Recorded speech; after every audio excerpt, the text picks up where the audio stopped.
Well, hello. How are you guys doing today? I am so glad to be back for another episode of the War of the Ages. Today, you know what I'm going to be diving into? Just the deliberate dumbing down of our society through re the franchise version of destruction to people's souls.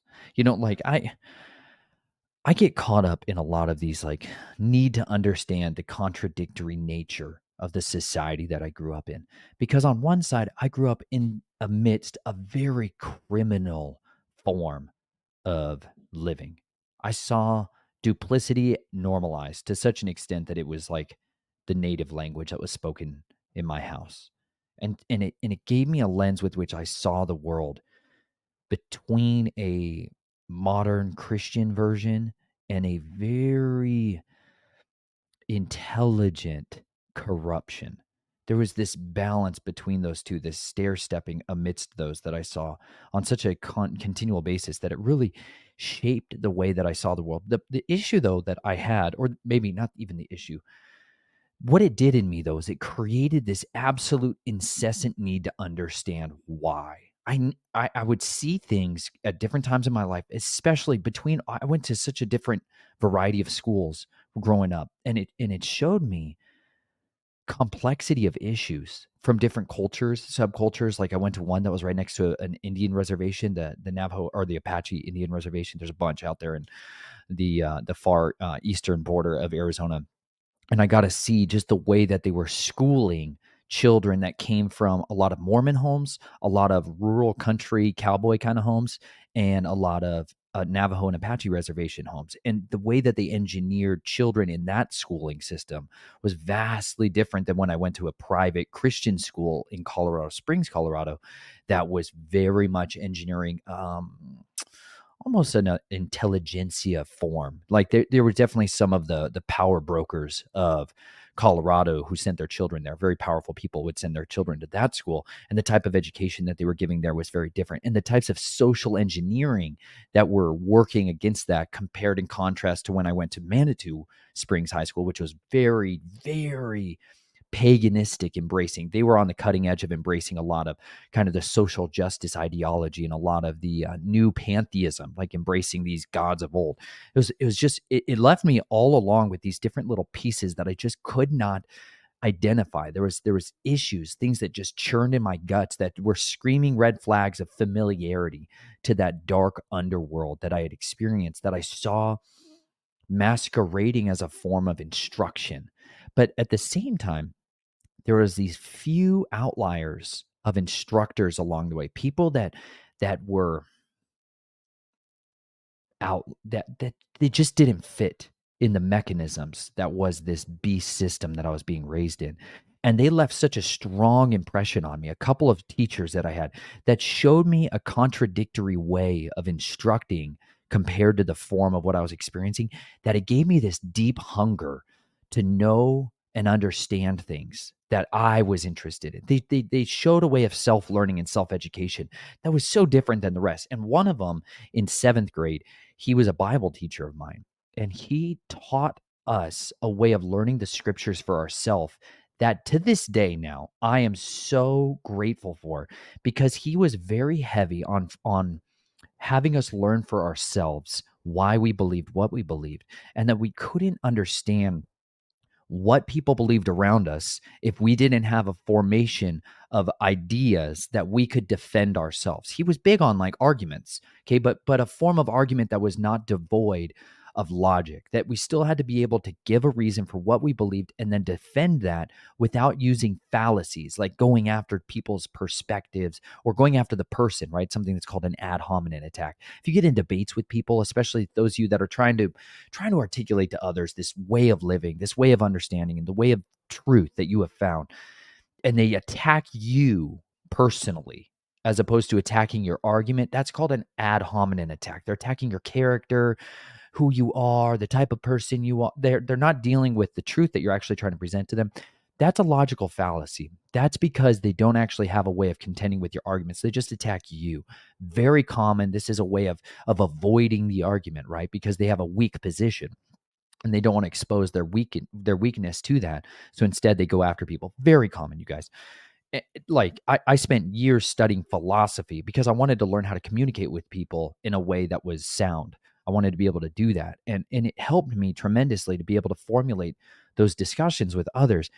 The issue, though, that I'm starting to discover, and like the reason I've been finding so many treasures in this book, The Underground History of American Education, I watched a lot of the videos of interviews that John Taylor Gatto had given. People like to ask me, like, "Hey, do you have a video that you would recommend of this?" I I utilized more of his teachings in person for years. But then I just decided to really go through this book page by page and deliberately examine what he found in here.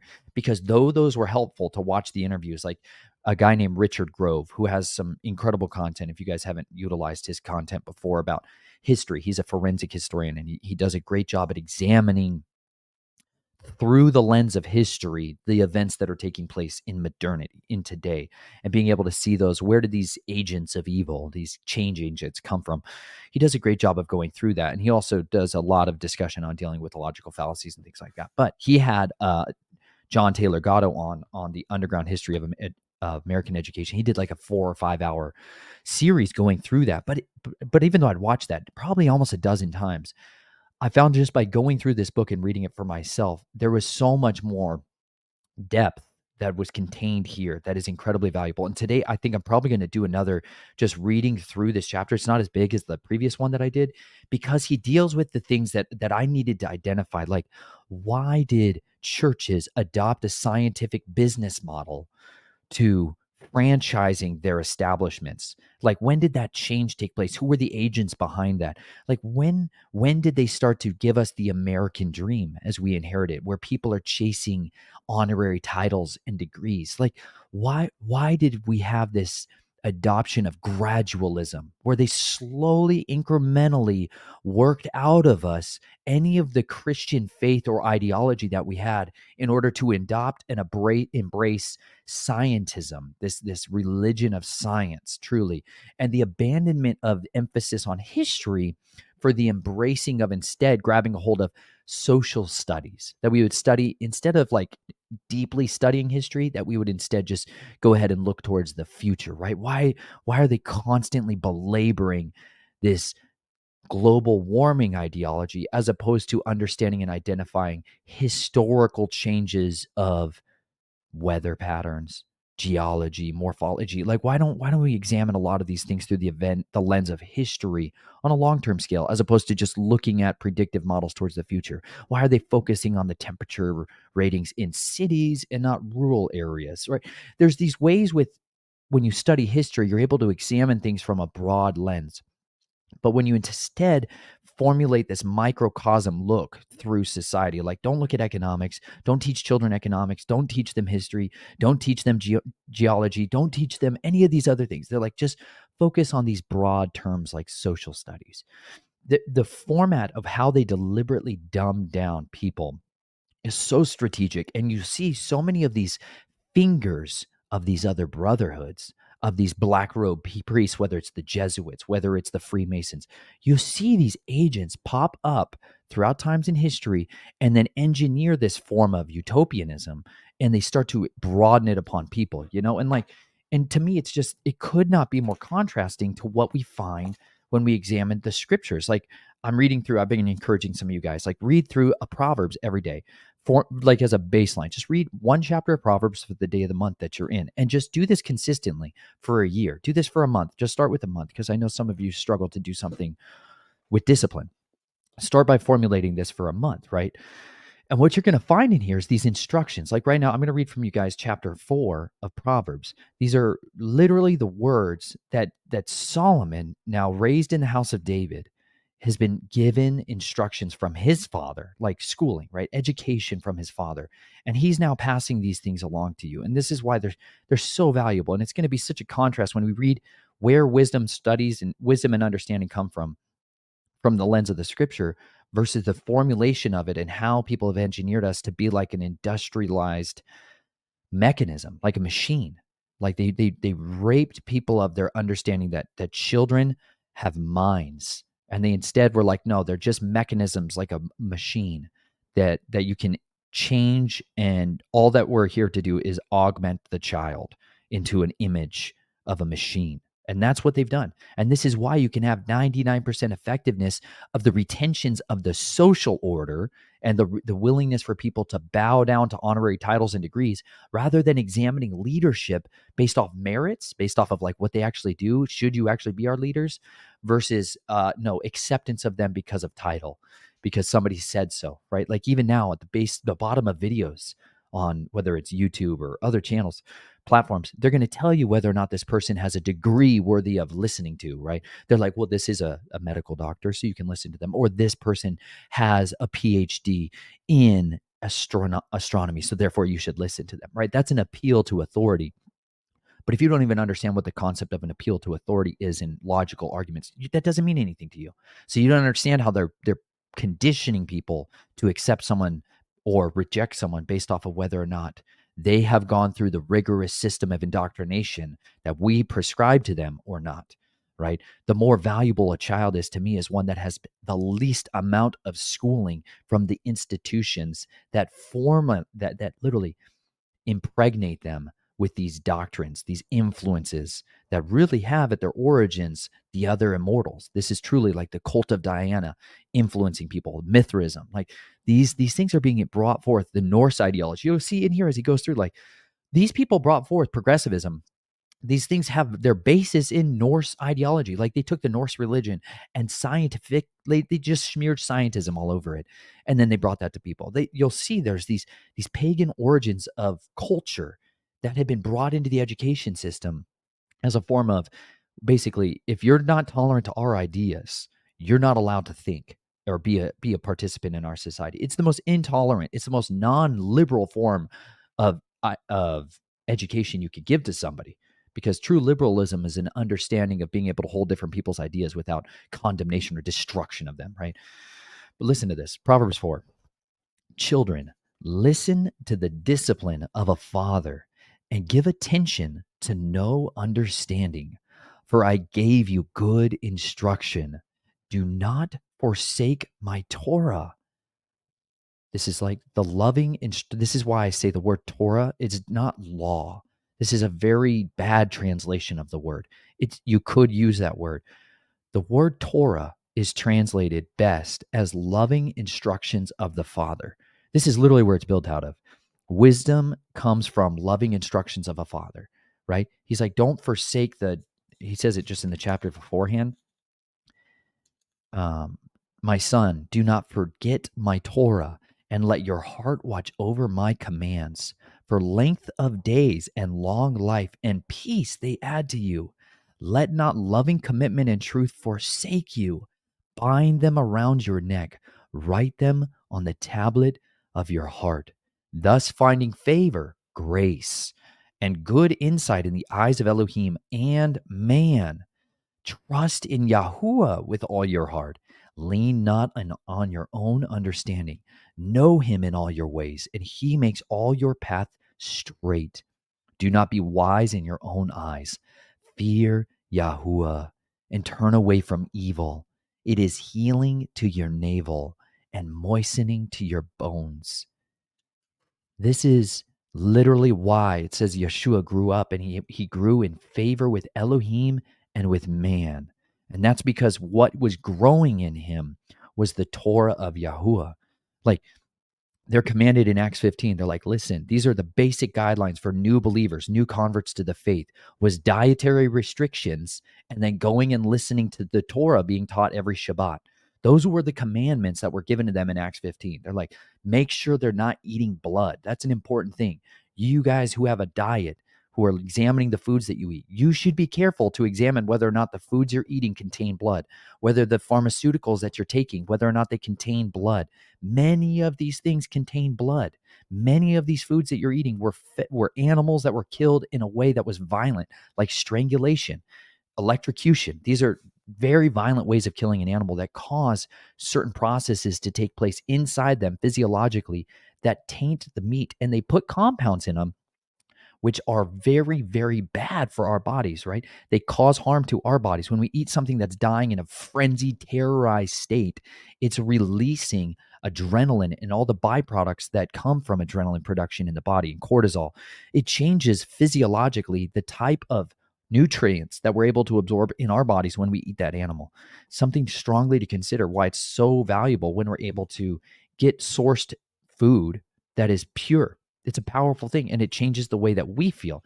Now, he gives these instructions to us for a reason. Like it also says later on, or just another chapter before. Now I'll just go back to chapter 4. Listen. For I was my father's son, tender, and the only one in the eyes of my mother. Then he taught me and said to me, let your heart hold fast my words, guard my commands and live. Get wisdom, get understanding. Do not forget and do not turn away from the words of my mouth. Do not leave her and let her guard you. Love her and let her watch over you. The beginning of wisdom is get wisdom. And with all you're getting, get understanding.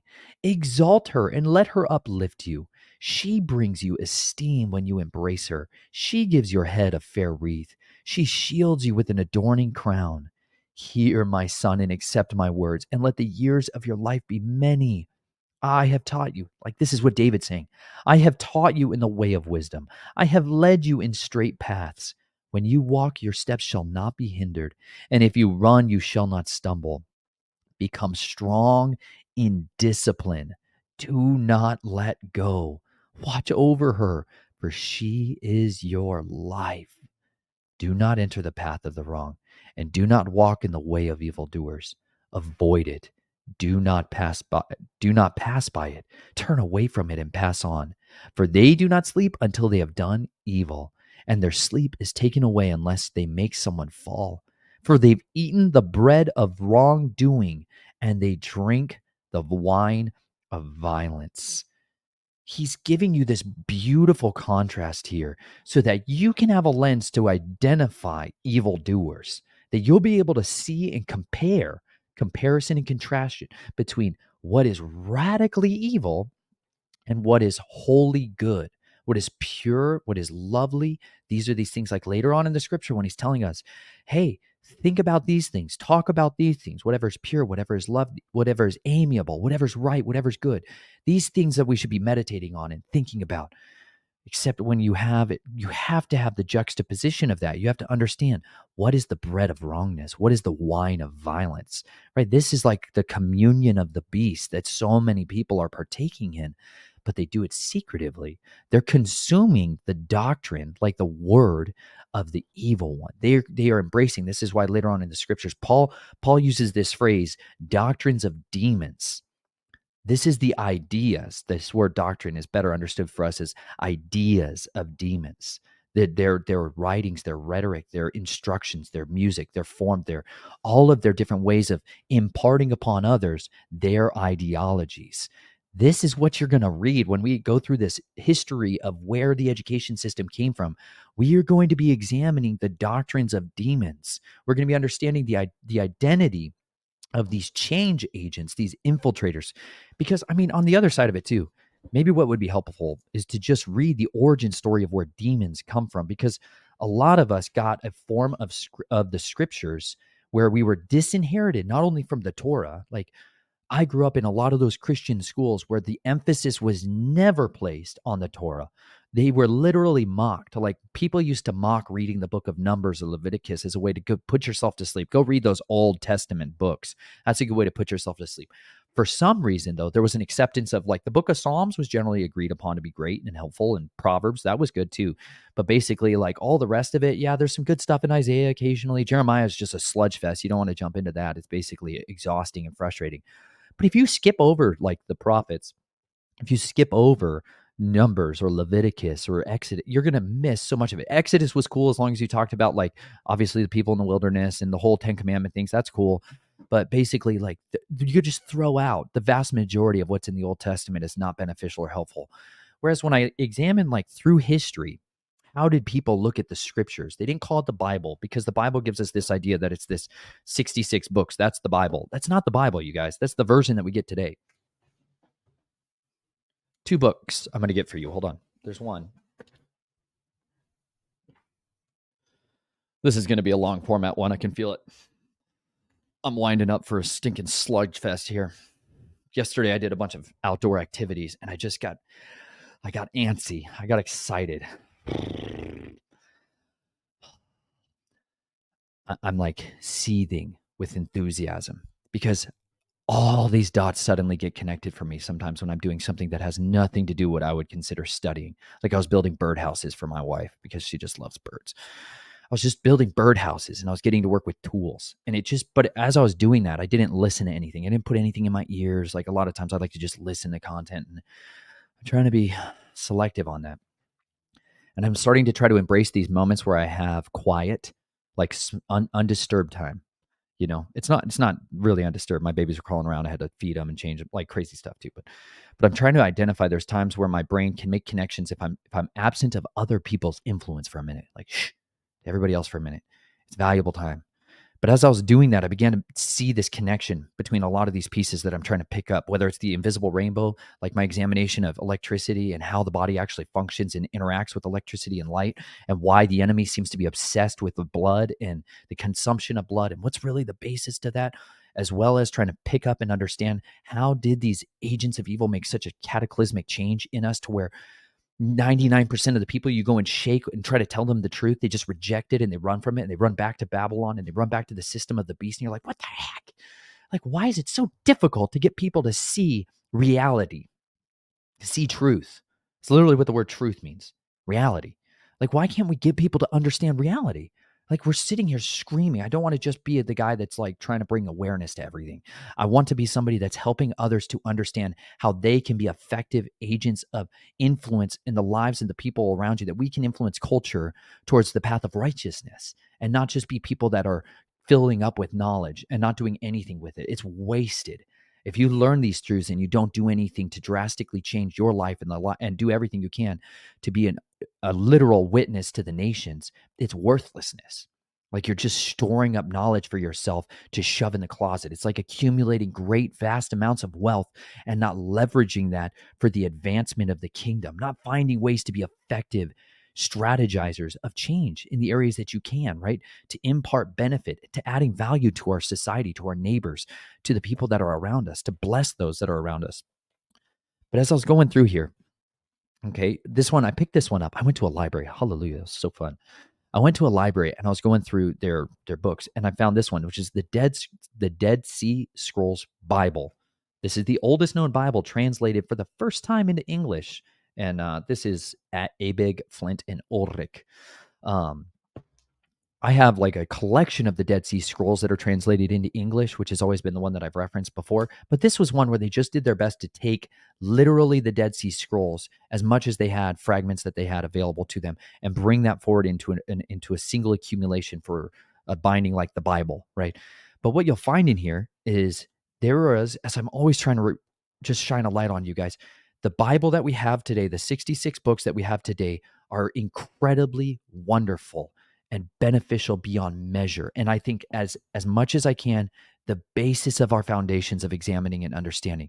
However, just like everybody else, there's historical texts that used to be part of our scriptures that were part of it for millennia and yet now have been thrown out.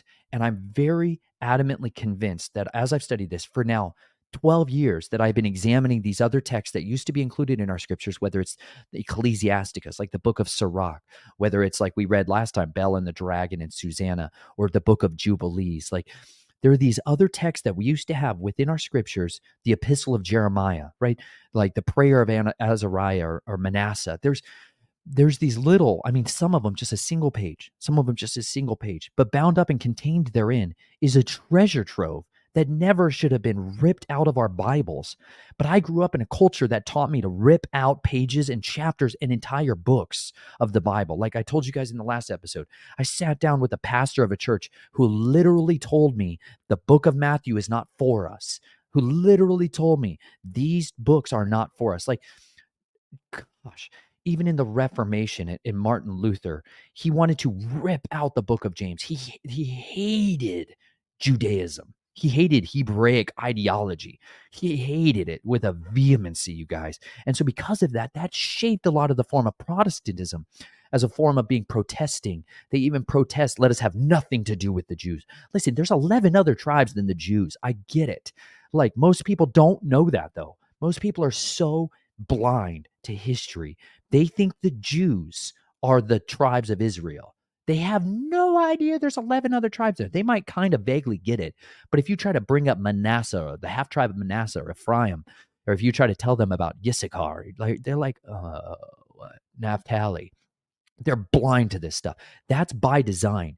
Please understand, anytime I go along as I'm reading and studying and I notice the enemy has worked deliberately to expunge a certain thing from history, oh, that's a huge screaming warning. That's a weapon. That's ammunition.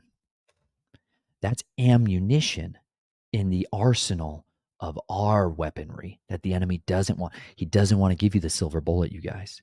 He doesn't want you to find the silver. Okay. When he says in here in Proverbs 2, he says, my son, incline, if you accept my words and treasure up my commands with you, so that you make your ear attend to wisdom, incline your heart to understanding.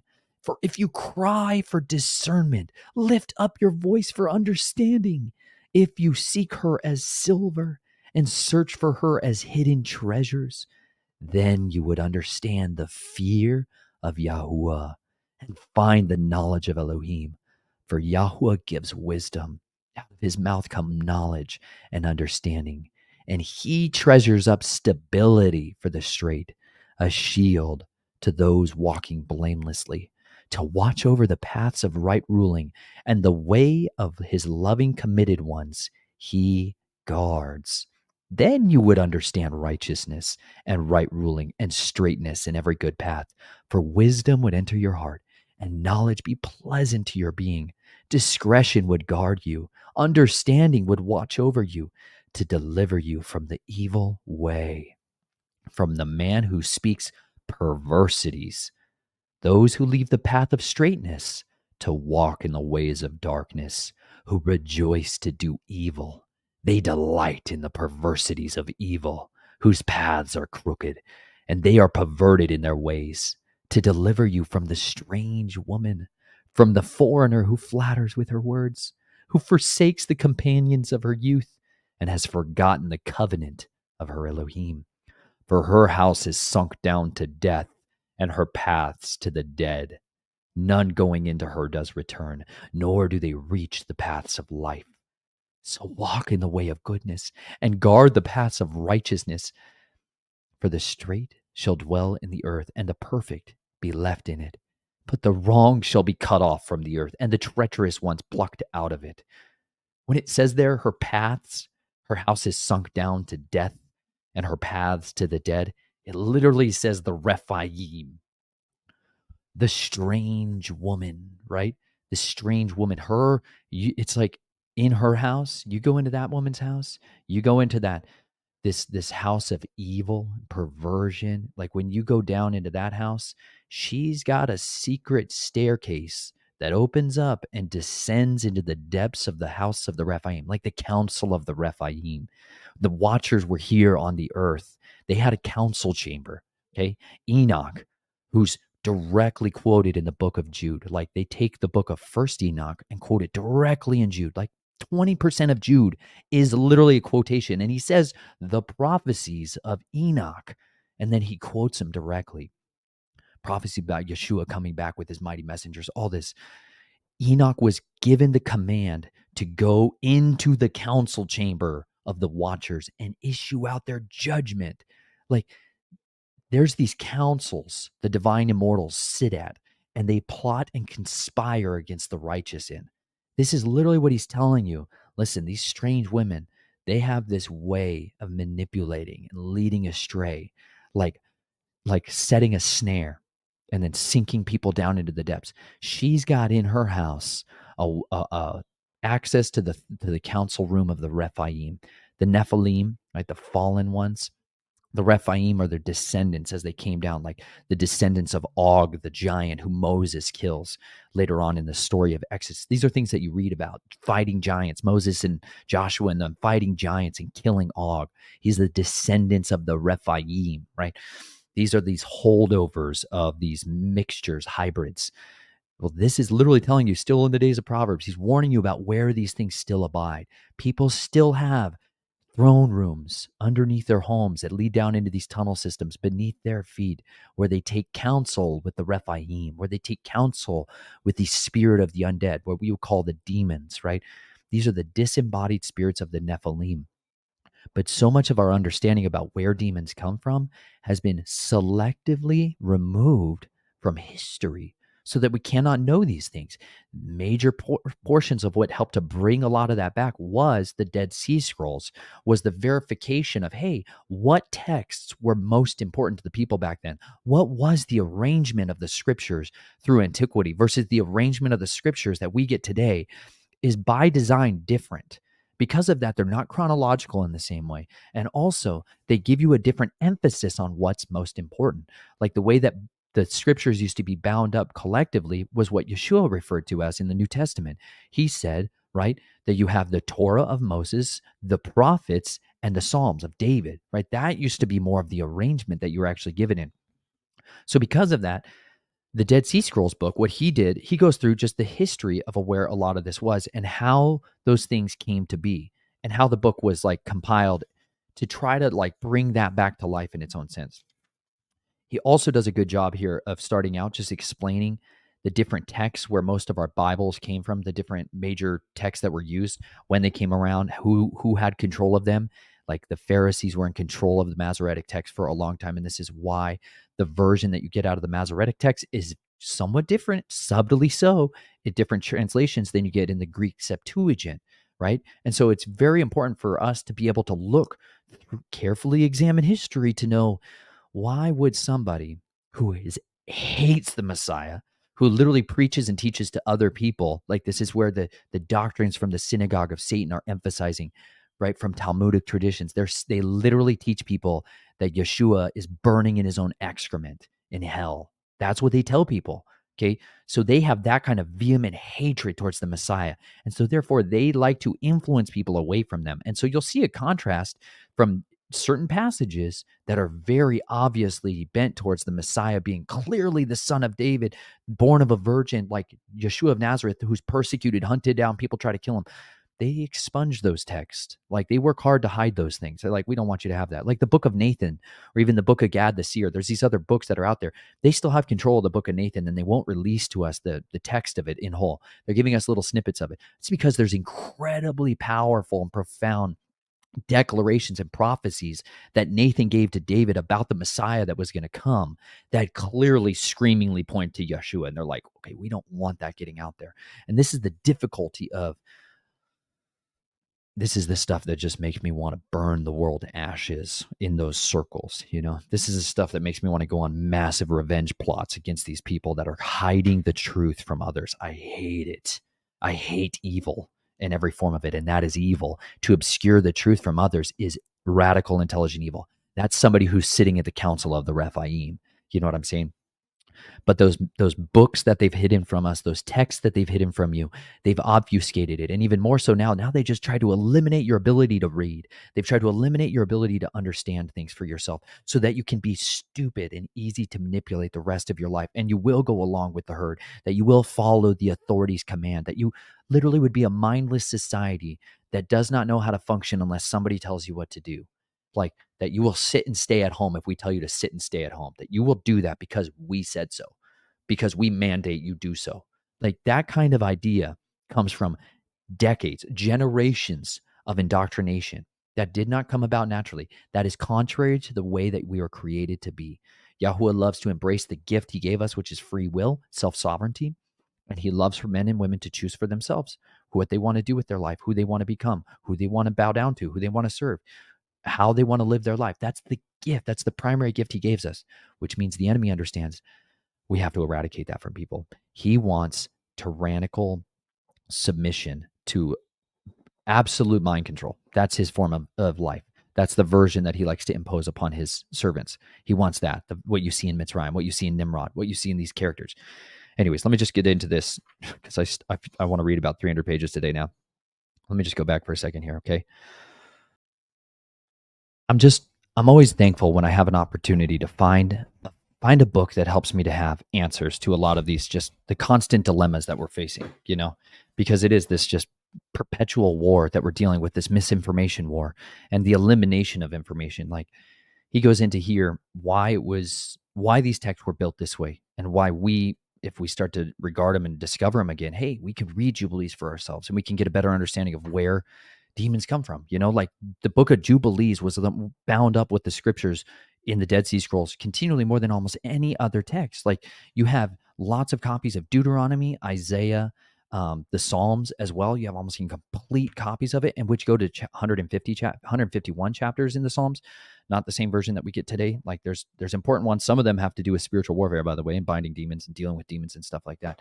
But I want to read from you guys one of the origin stories of demons that comes from the book of Jubilees. That's very helpful to elucidate what we're dealing with and how these agents operate. So I'm going to just bounce over to here. This is in chapter 10 of Jubilees. Let's go over here. And in the third week of this Jubilee, the unclean demons began to lead astray the children of the sons of Noah, and to err and to destroy them. And the sons of Noah came to Noah their father, and they told him concerning the demons which were leading astray and blinding and slaying his sons' sons. So this is right after the flood, when the Nephilim, when the bodies of these hybrids died, physical bodies died during the flood. Their spirits could not go and ascend to heaven because they were not they could not go there. They also could not descend all the way. They were like in between the two realms. And because of that, they were wandering the earth.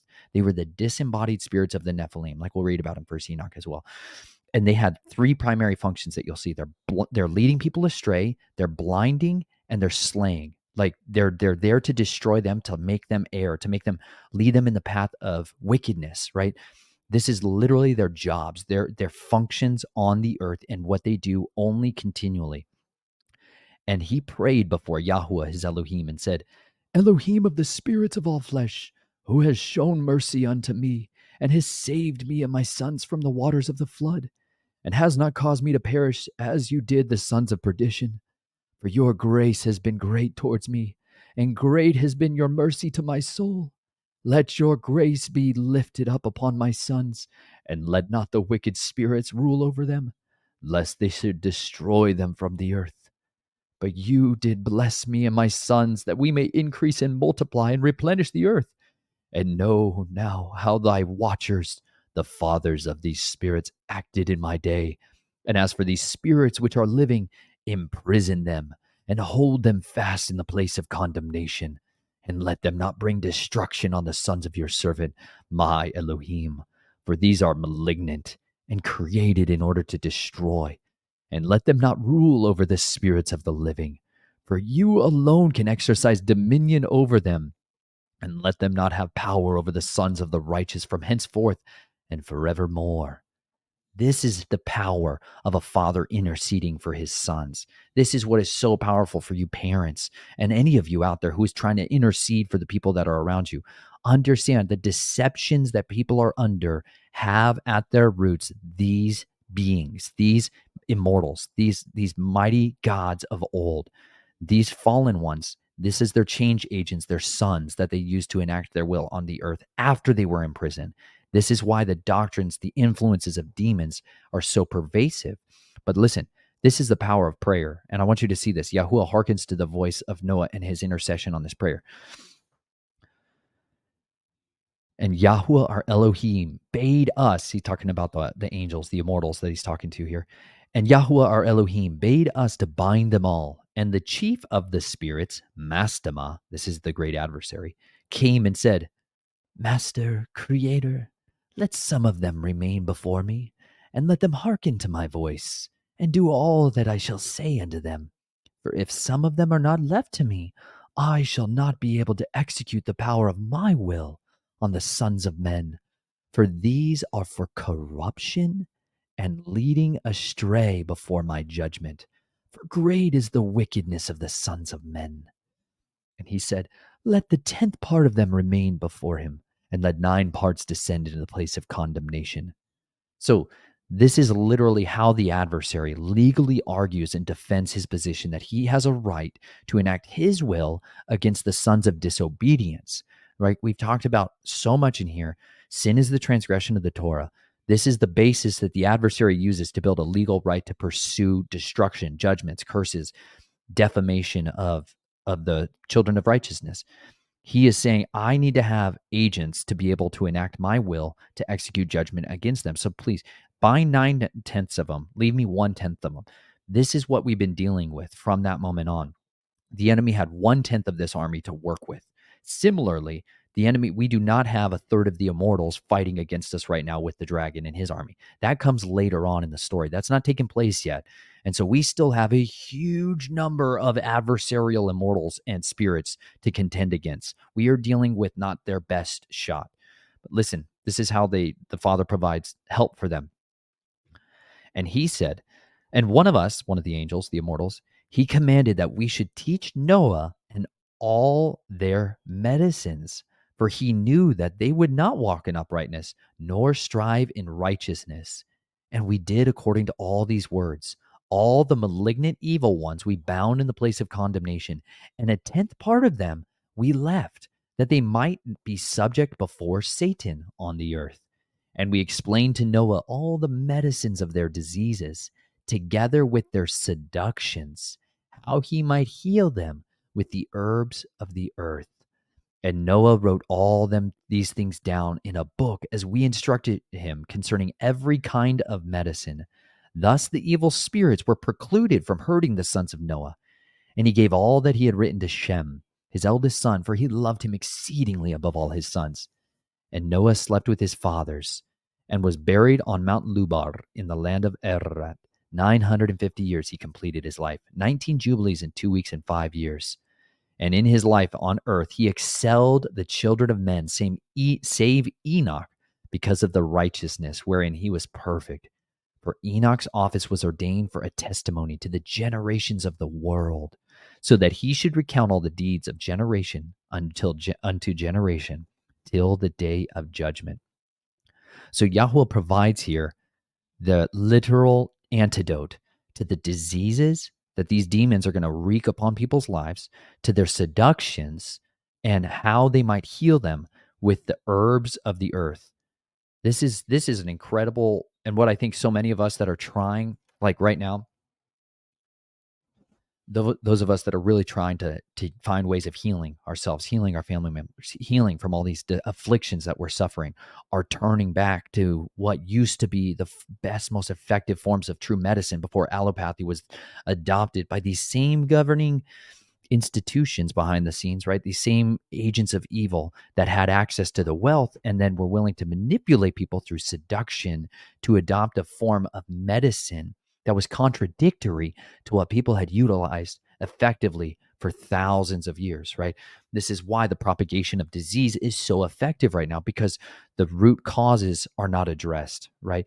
When you deal with somebody that's got, MS, for example, understanding that the reason these myelin sheaths, like the energy powerhouses of the neurons, they're like the conduit lines for your nerves and the cells that are communicating in your body. That gets attacked in the presence of electromagnetic fields. EMF radiation causes disruption to the myelin sheaths. It causes problems in there.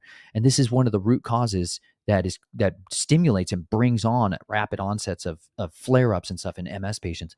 Exposure to EMF fields are terrible for them. They need much mitigation of that. And that's an area to address. And it's entirely like why I love the invisible rainbow, because it deals with these things. But you can talk to almost any other person that deals with MS. They're never even going to think about addressing the environmental toxicities and its implications on myelin sheaths.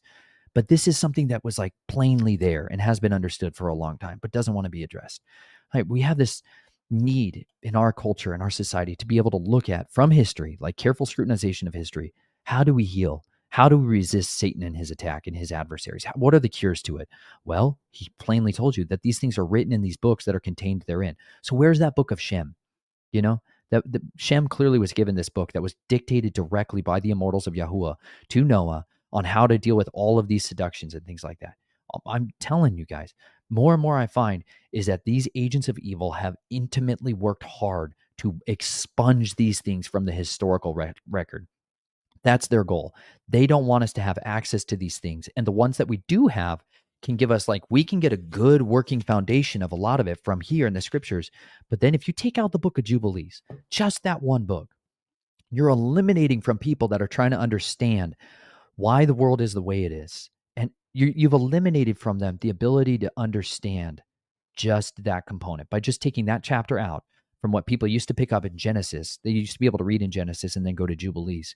Because if you read Genesis and then Jubilees and Jasher all back to back, you get a totally different in-depth version of history that you cannot pick up by just reading Genesis. And like, people will read biblical commentaries, people will read thousands of other types of book, but if you mention to them that you want to read First Enoch in accompaniment with the book of Genesis, many people are going to throw you out and say you're heretical. It's doctrines of demons, it's dangerous. But they'll pick up and read John Piper's book and a discussion of things and be like, no, it's great. You can adopt anything from there. You can read the Screw Tape Letters from C.S. Lewis and pick up all kinds of wonderful, valuable things. You can read motivational psychology books all day you want. You can read anything else you want. But if you start to examine these other books, people will freak out at you. That's what I'm talking about. They aren't able to entertain an idea and deal with the arguments that you can present forth in there and be like, hey, have you read this book diligently for yourself to examine it carefully at all? I'm not saying you have to uphold these things to be at the level of what people call the Bible today. However, what I'm telling you is you're going to find a treasure trove of information that's very beneficial to being able to help you to understand why you are where you are. This is the answers to these prayers. When I would sit there as a child, I would pray constantly for understanding. I pray for discernment. I pray to know what is going on. Like, I desperately wanted to know why. I sought wisdom, like, diligently. I did. I desired wisdom more than the riches that were extended to me. I wanted it more than what the family offered me. The family offered me what my flesh so desired. I desired so much the kingdom that they were offering me. I did. I wanted the power that wealth could purchase for me because I'd been so deprived of it for so long. It had extinguished in me a hope for a future that wasn't filled with suffering. And there was a promise through the wealth that I could have the power to enact change. And you know what? The Father has shown me the power to enact change comes from suffering and the growth and maturity of wisdom and discipline. That's where change is most effective. From somebody, they call it the school of hard knocks. It's a real thing. Experience is an incredible instruction tool. It really is. And a child that is guarded from forms of discipline throughout its life, we call them a rotten child. The scripture is very clear about this. He's like, listen, don't forsake the discipline of your child because of their tears. Your child can manipulate the heck out of you to avoid the discipline that's necessary, right? When you read Hebrews 12, the benefits of instruction, every time I read that, the discipline of your father, I think of Hebrews 12. As soon as I hear the word discipline, I think of Hebrews 12. Every father disciplines a son he loves, right? This comes right after the powerhouse chapter, the chapter of faith, the explosion of awesomeness that comes out of Hebrews 11. Then you get hit with this.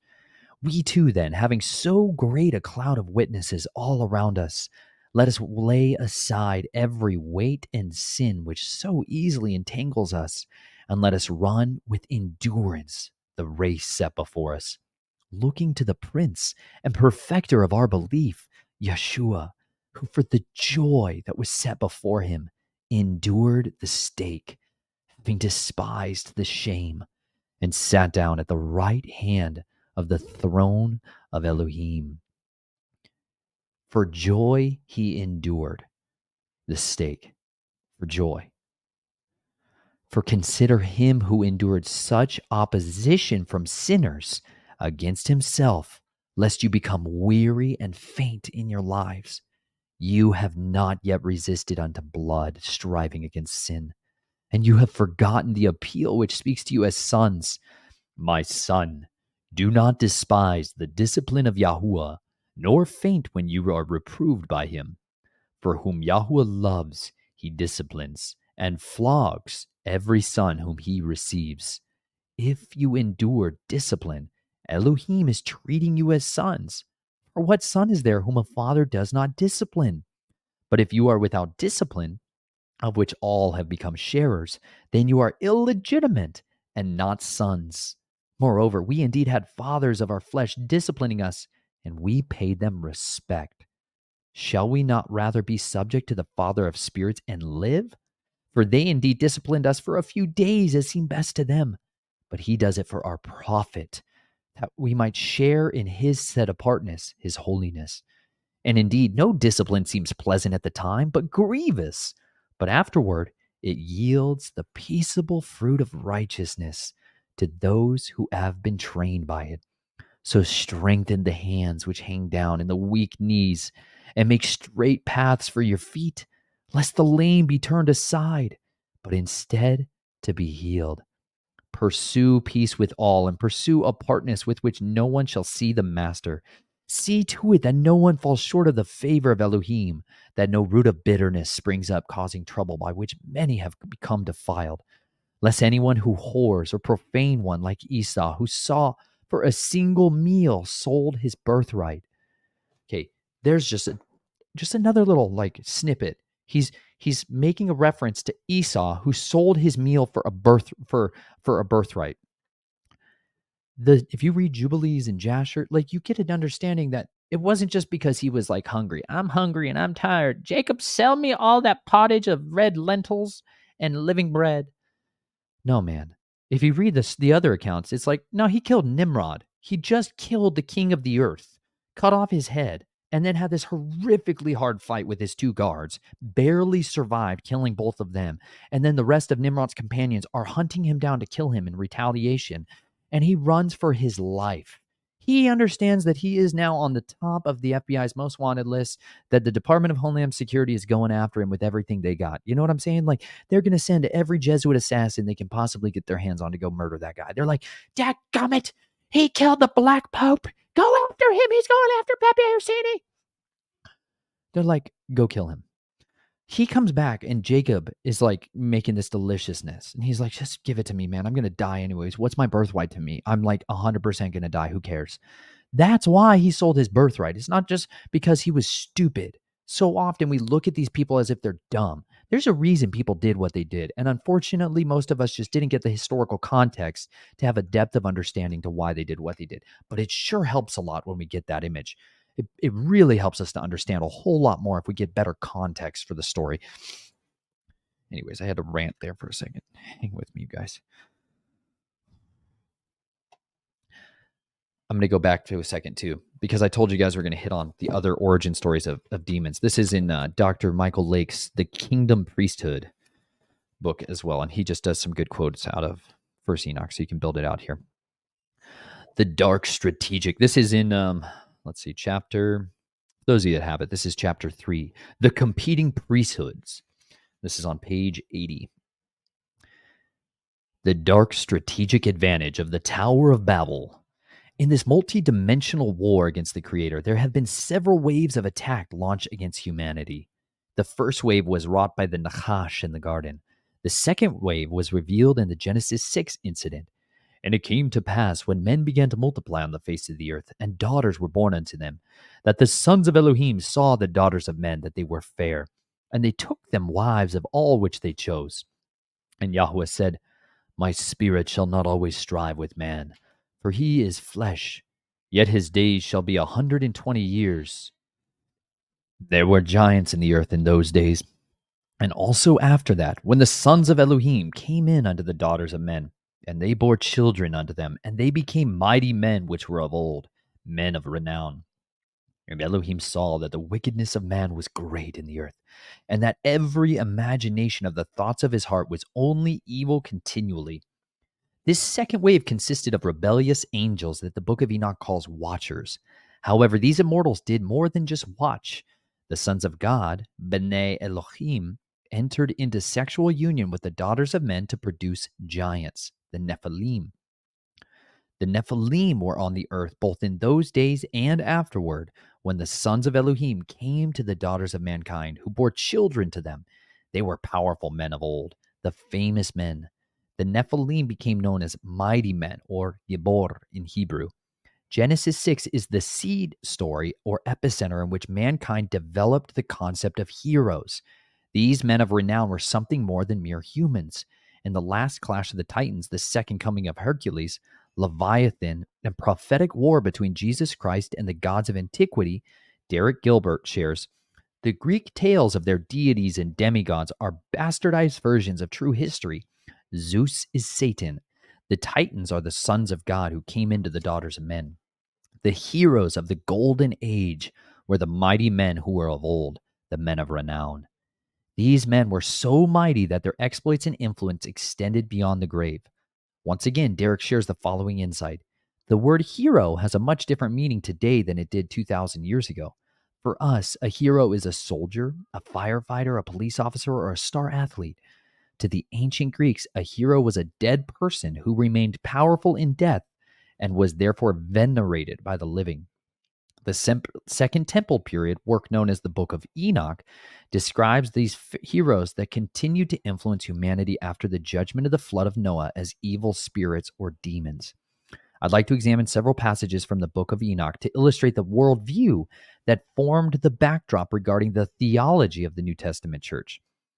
The spirits of the Nephilim became evil spirits.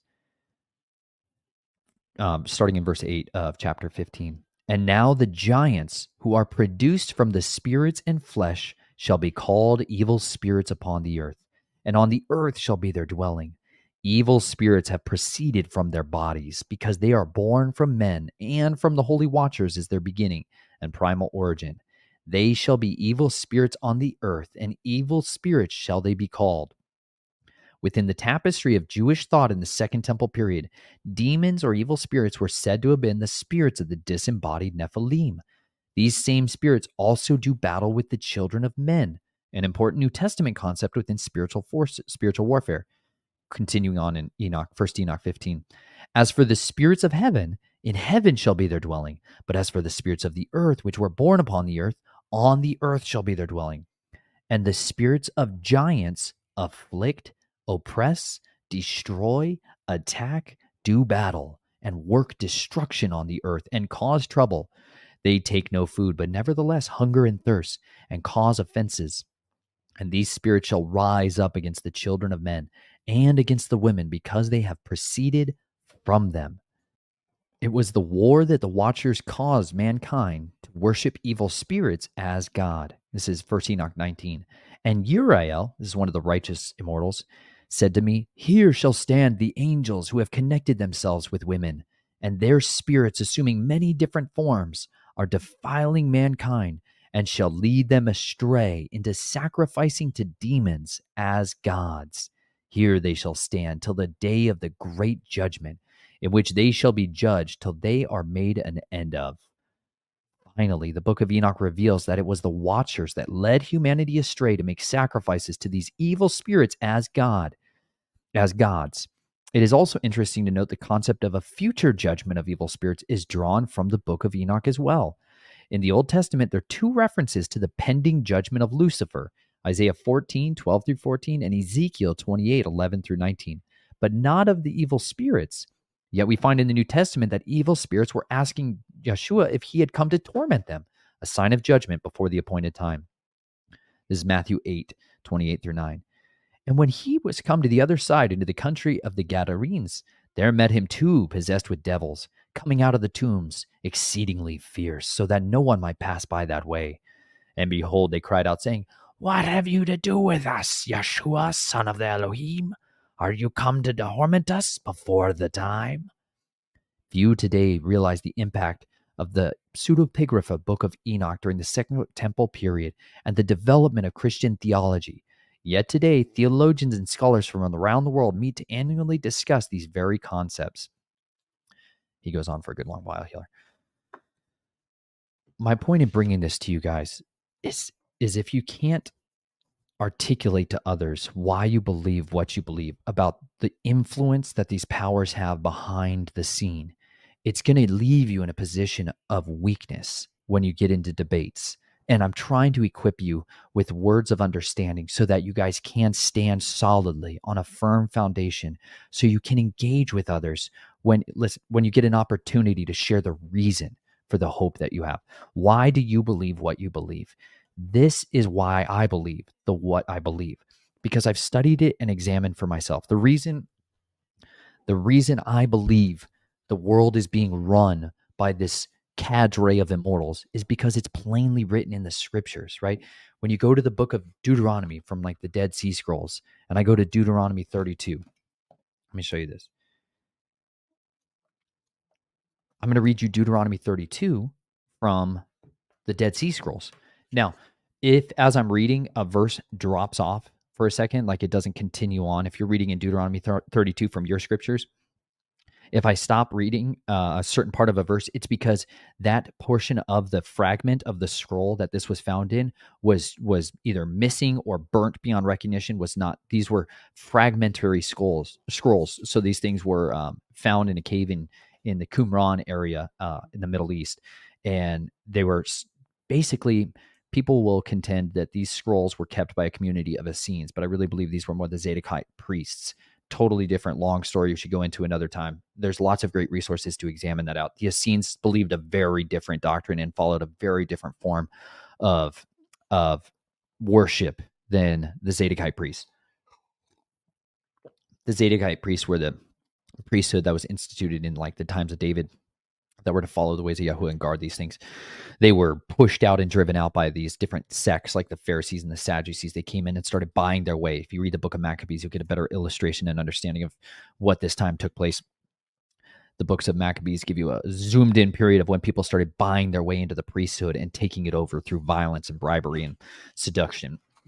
And the Zadokite priests got driven out into the desert places. Anyways, they were people that took in the scrolls or the manuscripts that other people had. In a sense, like when you read through a manuscript a lot over and over again, it can wear out and it could get damaged. And people didn't want to just throw those away. They were sacred. They were very valuable. And so they would bury them as if you would bury a body. And so they had these different cave sites where they were burying these scrolls in. And this is why we have the preservation of a lot of these, because it was in a very dry climate.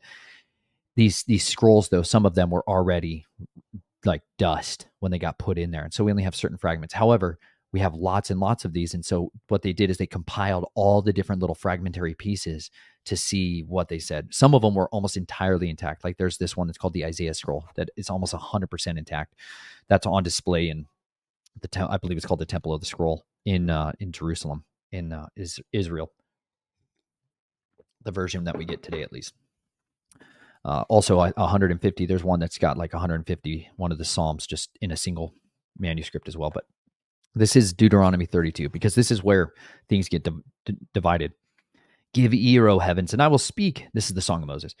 And let the ear hear the words of my mouth. May my teachings drop as the rain, my speech condense like dew, like gentle rain on tender grass and showers of new growth. For I will proclaim the name of Yahuwah, ascribe greatness to our Elohim. Is this how you repay Yahuwah, O foolish and unwise people? Is he not your father who bought you? He has made you and established you. Remember the days of old. Consider the years of many generations. Ask your father, and he will show you, your elders, and they will tell you. When the Most High gave to the nations their inheritance, when he separated humankind, he set the bounds of the people according to the number of the children of Elohim. For Yahweh's portion is his people. Jacob is the lot of his inheritance. That's when he picked Jacob to be his people. The rest of the nations got shoved under subjection to the immortals, the sons of Elohim. Same type of characters that we talked about earlier, okay? Now I'm going to jump ahead to towards the latter half. I'll pick up here in verse 36. Indeed, Yahweh will vindicate his people and have compassion on his servants. Now, let's just read the whole thing. It's so fun. And back to verse 10. He found him in a desert. In a howling wilderness waste, he shielded him. He cared for him. He guarded him as the apple of his eye. As an eagle that stirs up her nest, that hovers over her young, that spreads her wings, he took them and carried them on his pinions. And Yahweh alone guided him. No foreign mighty one was with him. He made him ride on the high places of the earth, and he ate the increase of the field, and made him suck honey from the rock, and oil from the flinty rock, curds from the herd, and milk from the flock, with the fat of lambs and rams, herds of Bashan and goats, with the finest of wheat, and from the blood of the grape you drank wine. They sacrificed to demons, which were not God, to gods they did not know, to new gods that had come in recently, which your ancestors had not feared. Now, does that make more sense to you? Why their ancestors before the flood had not known the gods that they were sacrificing to? How these gods, these immortals, were operating through these forms of demons. This is why later on in the scriptures it says, like, they're sacrificing to demons, this is where they built that understanding up, because they had access to the books of Jubilees. They had access to these texts, and they were able to understand this is where these demons came from. This is why people started worshiping these things. But this is not the same thing that people like Seth were having to deal with. This is not the same deities, mighty ones, that people were worshiping before the flood. They're the ancestors of old. But now after the flood, there's this new emergence of this new religion, this great, they call it the old religion. This is where it has its origin stories.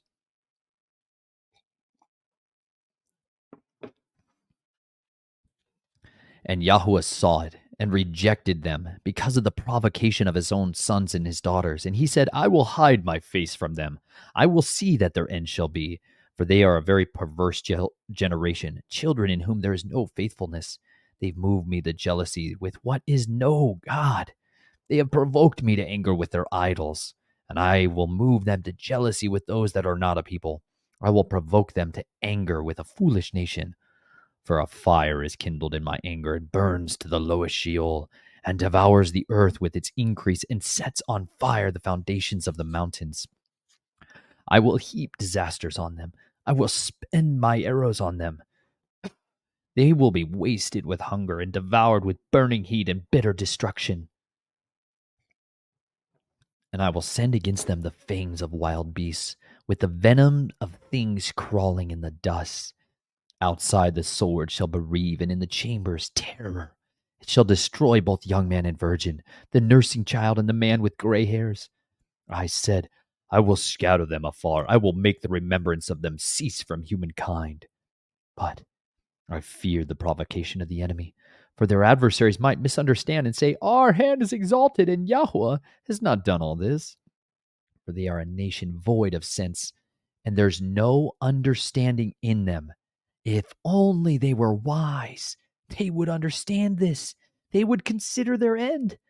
Their wine is the poison of serpents and the cruel venom of asps, cruel venom of dragons. This is what he's making them drink. This is what he's been making us drink, you guys.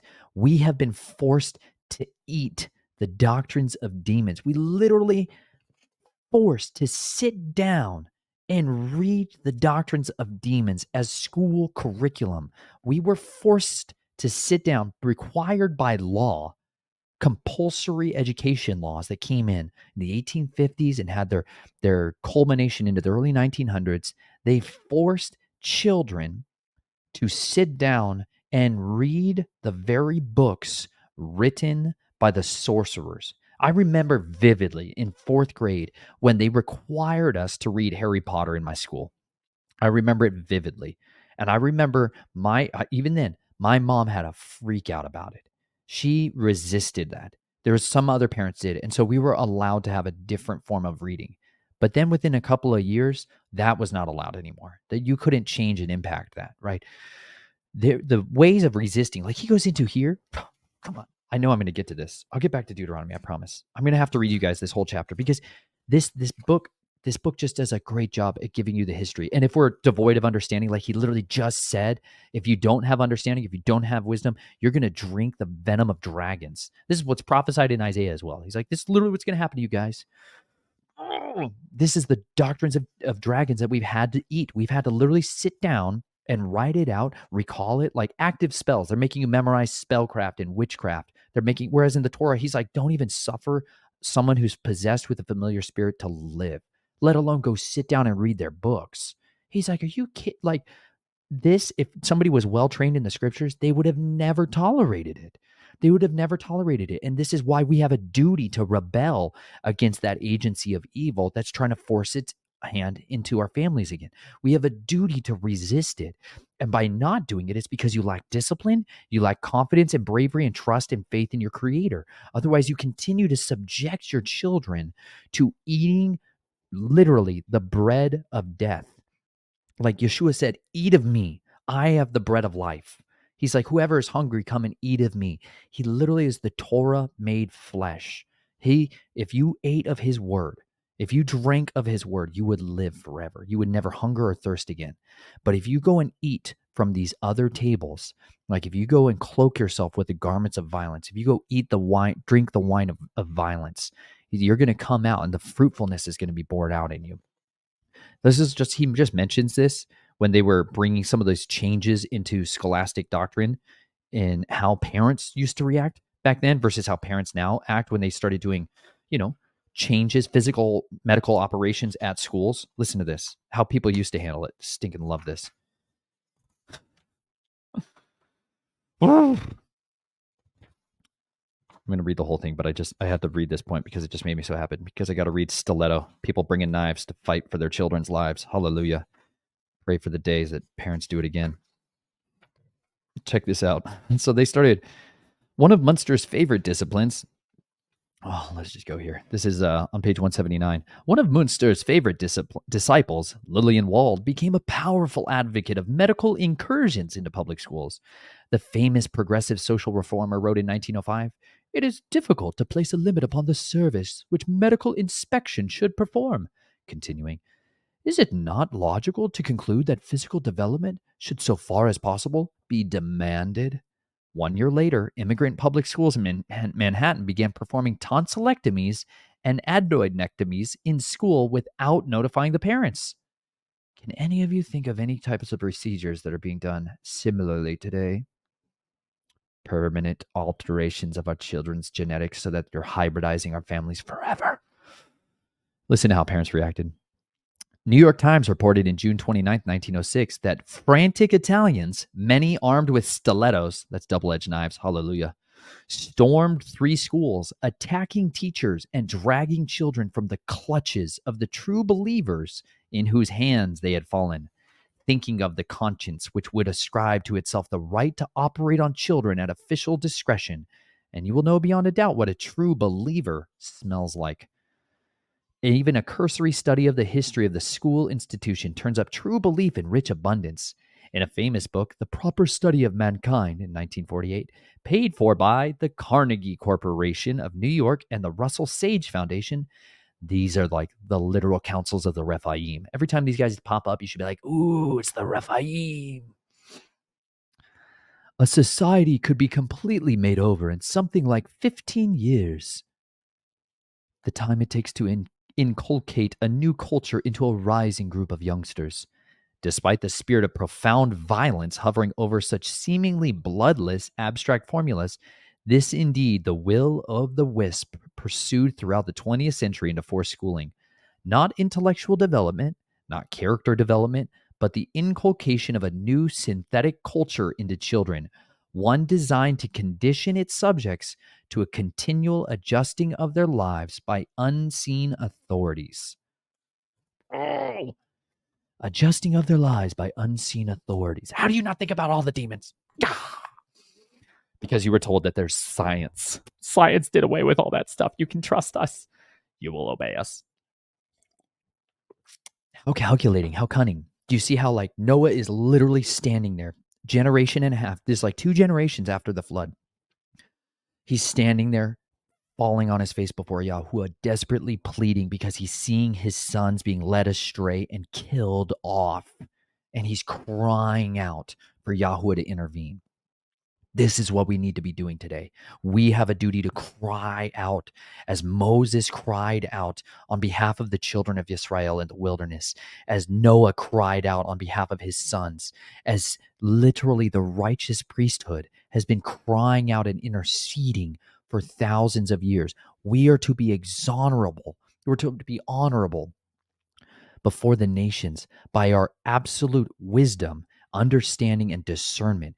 Like, this is why the book of First John is imperative to understanding. He's like, you need to be able to discern spirits. Beloved, believe not every spirit, but test the spirits, right? Like Romans 12, do not be conformed to the pattern of this world. This translation has it a little bit different. Romans 12 is one of these chapters to just never forget. I call upon you, therefore, brothers, through the compassion of Elohim, to present your bodies a living offering, set apart, not like the rest of the world, well pleasing to Elohim as your reasonable worship. Do not be conformed to this world, but be transformed by the renewing of your mind, so that you prove what is the good and well pleasing and perfect desire of Elohim. For I say, through the favor which has been given to me, to everyone who is among you, not to think of himself more highly than he should think, but to think soberly, as Elohim has given to each a measure of belief. For as we have many members in one body, but all members do not have the same function, so we, the many, are one body in Messiah, and members each one of another, having different gifts, according to the favor which was given to us. Let us use them accordingly. If prophecy, according to the proportion of belief. If serving, in the serving. Or he who is teaching, in the teaching. Or he who encourages, in the encouragement. Or he who is sharing, in sincerity. He who is leading, in diligence. He who shows compassion, joyously. Let love be without hypocrisy. Shrink from what is wicked. Cling to what is good. In brotherly love, tenderly loving towards one another, in appreciation, giving preference to each other, not idle in duty, ardent in spirit, serving the master, rejoicing in expectancy, enduring under pressure, continuing steadfastly in prayer, imparting to the needs of the set apart ones, pursuing kindness towards strangers. Bless those who persecute you, bless and do not curse. Rejoice with those who rejoice, and weep with those who weep. Be of the same mind toward one another. Do not be proud in mind, but go along with the lowly. Do not be wise in your own estimation. Repay no one evil for evil. Respect what is right in the sight of all men. If possible, on your part, be at peace with all men. Beloved, do not revenge yourselves, but give place to wrath, for it has been written, vengeance is mine, I shall repay. Instead, if your enemy hungers, feed him. If he thirsts, give him drink, for in doing so you shall heap coals of fire on his head. Do not be overcome by evil, but overcome evil with good. And this, my contention is, this is how we overcome the evil one. I have a desperation to try to prepare the remnant for the days ahead. I have a desperation for them to be equipped with wisdom and understanding and knowledge, so that they can contend eagerly with the wicked ones and all their lying signs and wonders. Like, we are facing a time where everything around us is being transformed into the image of the beast. We are seeing a time and a season where what is being imposed upon us is radical acceptance of the ideas of the wicked, that we are supposed to not only embrace them, but to tolerate them, and to even use their very language in forms of communication with them as a means of acceptance of them. As opposed to hating every form of evil, they're telling us to embrace it as good. Like, they are literally the ones who are taking and calling bitter sweet and sweet bitter. They're calling good evil and evil good. These are things that have been written of from days of old. But if we, like so many, have been conditioned to not regard the history, to not look back at the history and see, has this ever happened before? Because well-read, well-understood, well-trained children are able to examine lies and scrutinize it.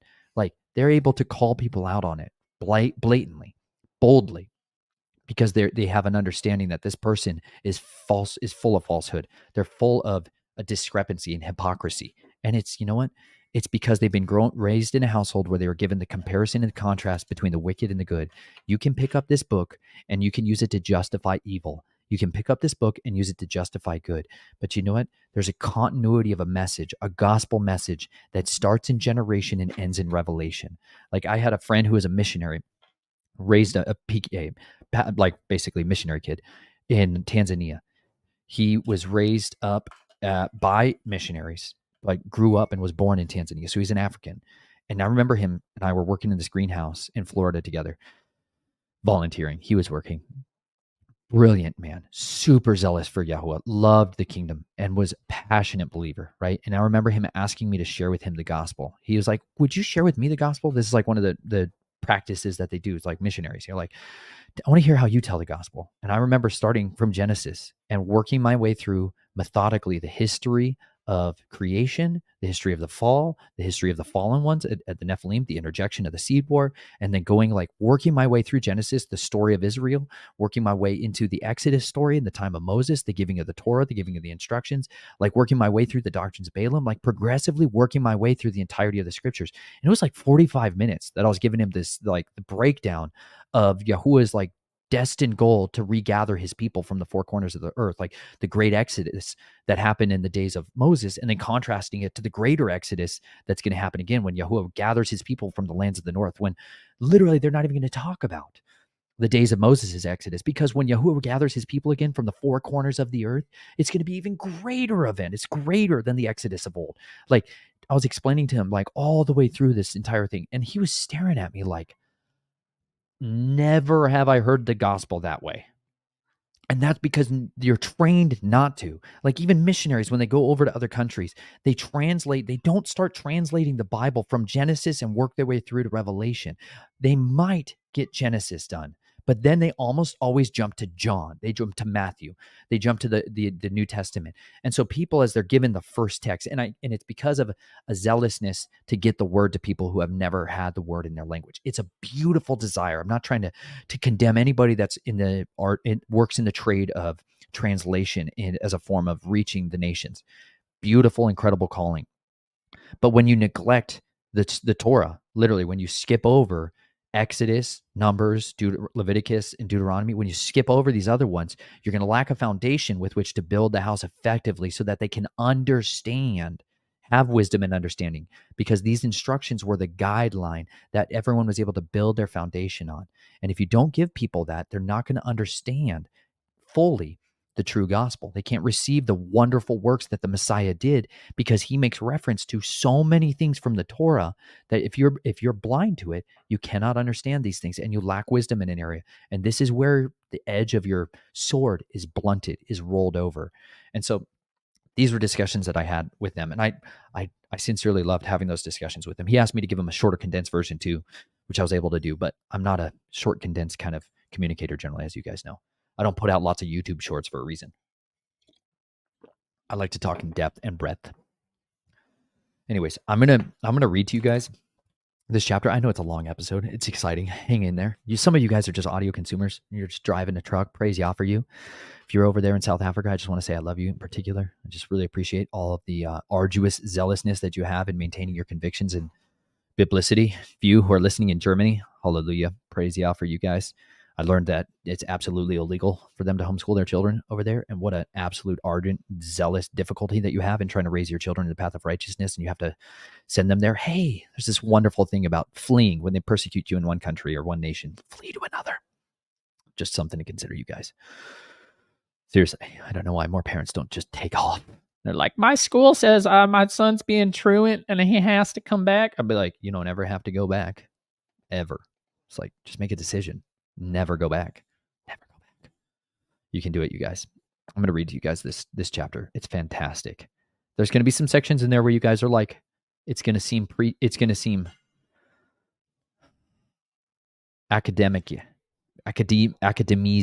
It's going to seem like he's talking academic stuff.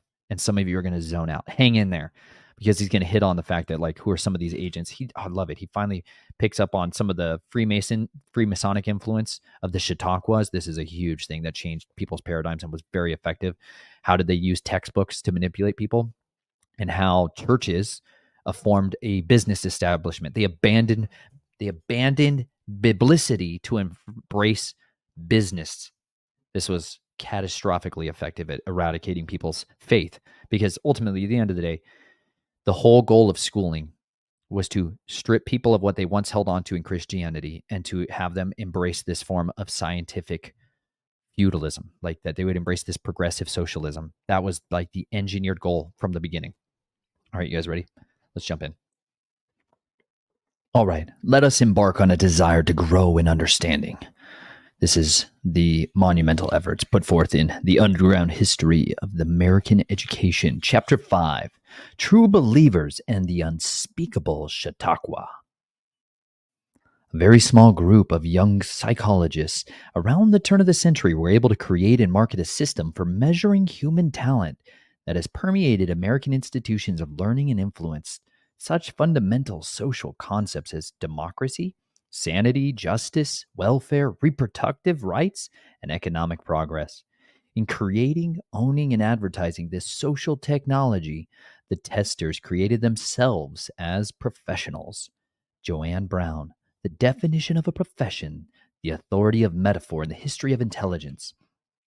I have undertaken to get at the facts from the point of view of the businessmen, citizens of the community who, after all, pay the bills and therefore have a right to say what they shall have in their schools. Charles H. Thurber, from an address at the annual meeting of the National Education Association, July 9th, 1987. Munstenberg and his disciples. The self-interested have had a large hand conceiving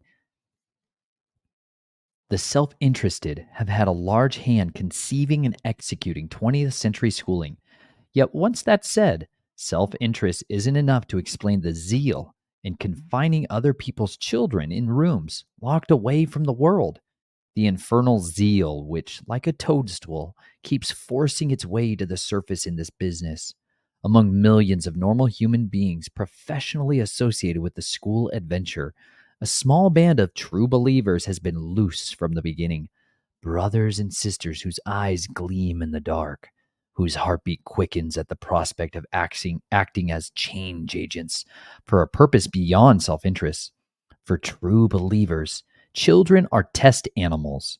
The strangest belt in the engine of schooling is the strand of true belief. True believers can be located by their rhetoric. It reveals a scale of philosophical imagination which involves plans for you and me. All you need to know about Mr. Lazzolo, whose timeless faith song is cited in the front of this book, is that the we he joins himself to, the masters who manipulate, doesn't really include the rest of us, except as objects of the exercise. Here's a true believer in full gallop. School history is clammed with wild-eyed orators lurking behind just the lit stage, like Hugo Munstenberg. Munstenberg was one of the people who was on the birth of the 20th century mass schooling. In 1892, a recent emigre to America from Wilhelm Wundt's laboratory of physiological psychology at Leipzig in Saxony, he was a Harvard professor of psychology. Munstenberg taught his students to look at schools as social laboratories suitable for testing theory, not as aggregates of the young people pursuing their own purposes. The St. Louis Exposition of 1904 showcased his ideas for academicians all over the world, and the popular press made his notations familiar to the upper middle class, horrified by the unfamiliar way of immigrants, eager to find ways to separate immigrant children from those alien practices of their parents. Munstenberg's particular obsession lay in quantifying the mental and physical powers of the population for central government files, so policymakers could manage the nation's human resources efficiently. His students became leaders of the standardization crusade in America.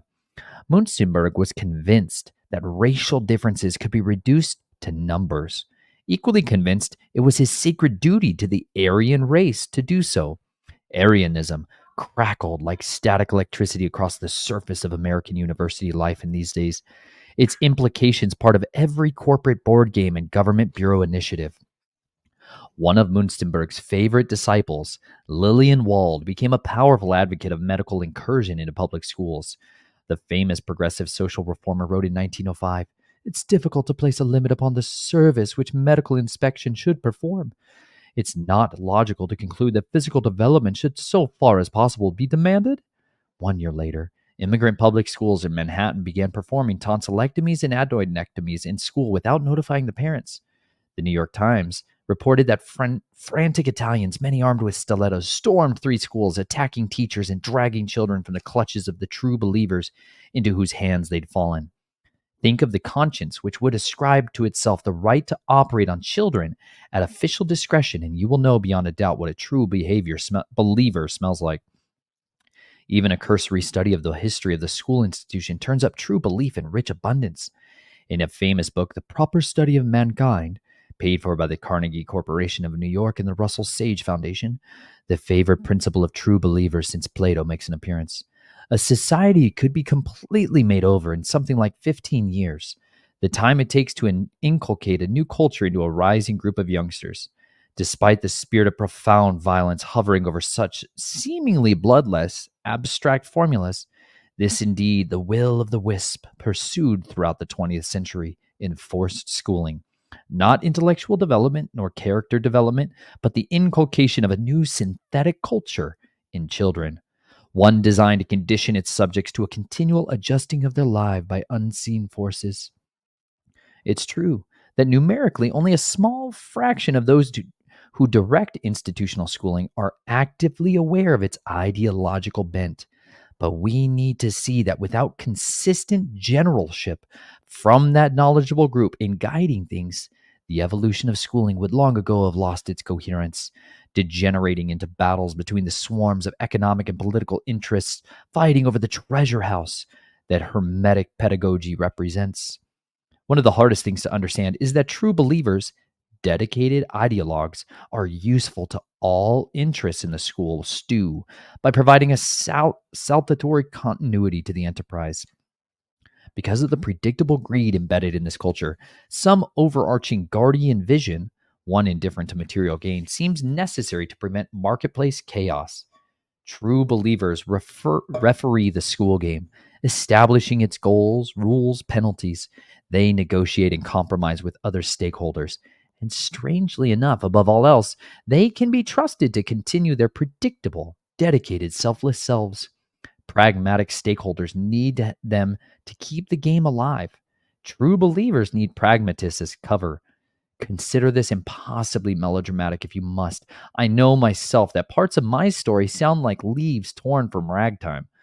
But from start to finish, this is a tale of true believers and how by playing on their pipes, they took all the children away.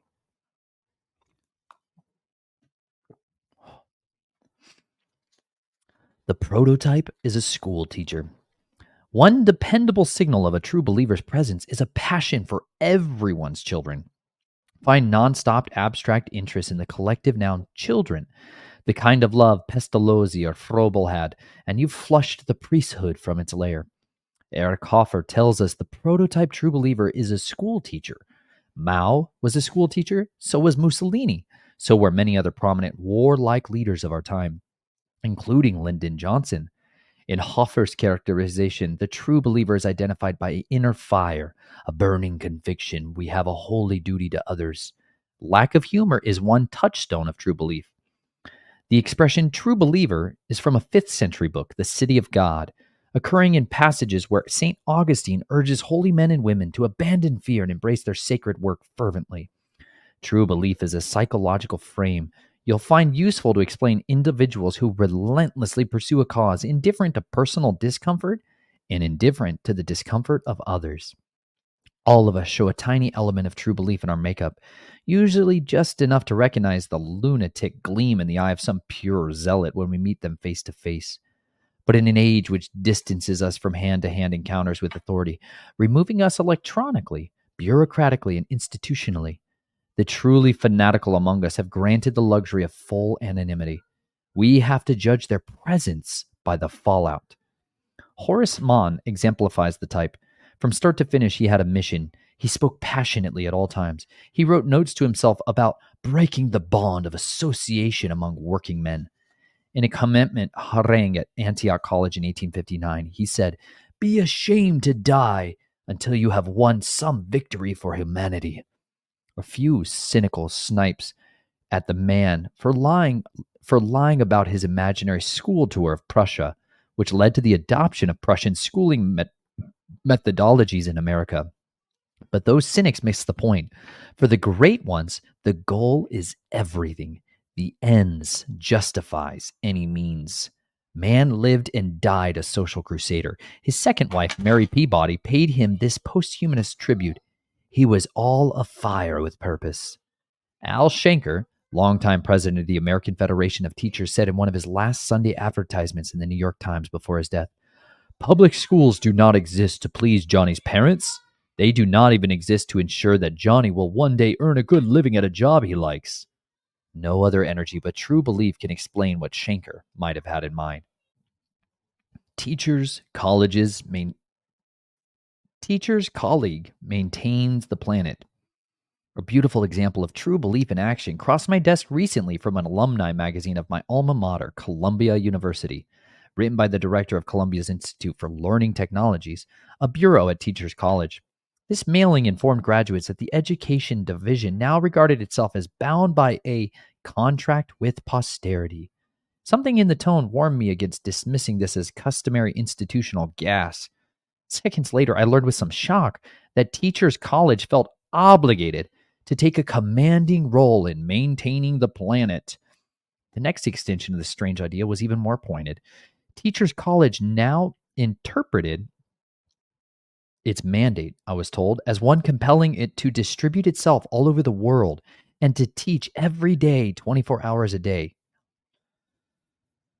To gain perspective, try to imagine the University of Berlin undertaking to distribute itself among the 50 American states. To be present in this foreign land 24 hours a day, swimming in the minds of Mormon children in Utah and Baptist children in Georgia. Any university intending to become global, like some nanny creature spawned in Bacon's ghastly utopia, New Atlantis, is no longer simply in the business of education. Columbia Teachers College had become an aggressive evangelist by its own announcement, an institution of true belief selling an unfathomable doctrine. I held its declaration in my hand for a while after I read it, thinking. Let me undermine what you just heard. Picture some UN thought police dragging reluctant Serbs to a loudspeaker to listen to Teachers College rant. Most of us have no frame of reference in which to fit such a picture. Narcosis in the face of true belief is a principal reason the disease progressed so far through the medium of forced schooling without provoking much opposition. Only after 1 million homeschooling families and an equal number of religiously oriented private school families emerged from their sleep to reclaim their children from the government in the 1970s and 80s, in direct response to an epoch of flagrant social experimentation in government schools, did true belief find ruts in the road. Columbia, where I took an undergraduate degree, is the last agency I would want maintaining my planet. For decades, it was a major New York slumlord, indifferent to maintaining its own neighborhood, a territory much smaller than the globe. Columbia has been a legendarily bad neighbor to the community for 40 years I've lived near my alma mater. So much for its qualifications as planetary guardian. Its second boast is even more ominous. I mean, that the goal of intervening in mental life all over the world, teaching every day, 24 hours a day, teaching what? Shouldn't we ask? Our trouble is recognizing true beliefs is that it wears a reasonable face in modern times. A lofty, somewhat inhuman vision. Take a case reported by the Public Agenda Foundation, which produced the first ever survey of educational views held by teaching college professors. To their surprise, the authors discovered that the majority of 900 randomly selected professors of education interviewed did not regard a teacher's struggle to maintain an orderly classroom or to cope with disruptive students as major problems.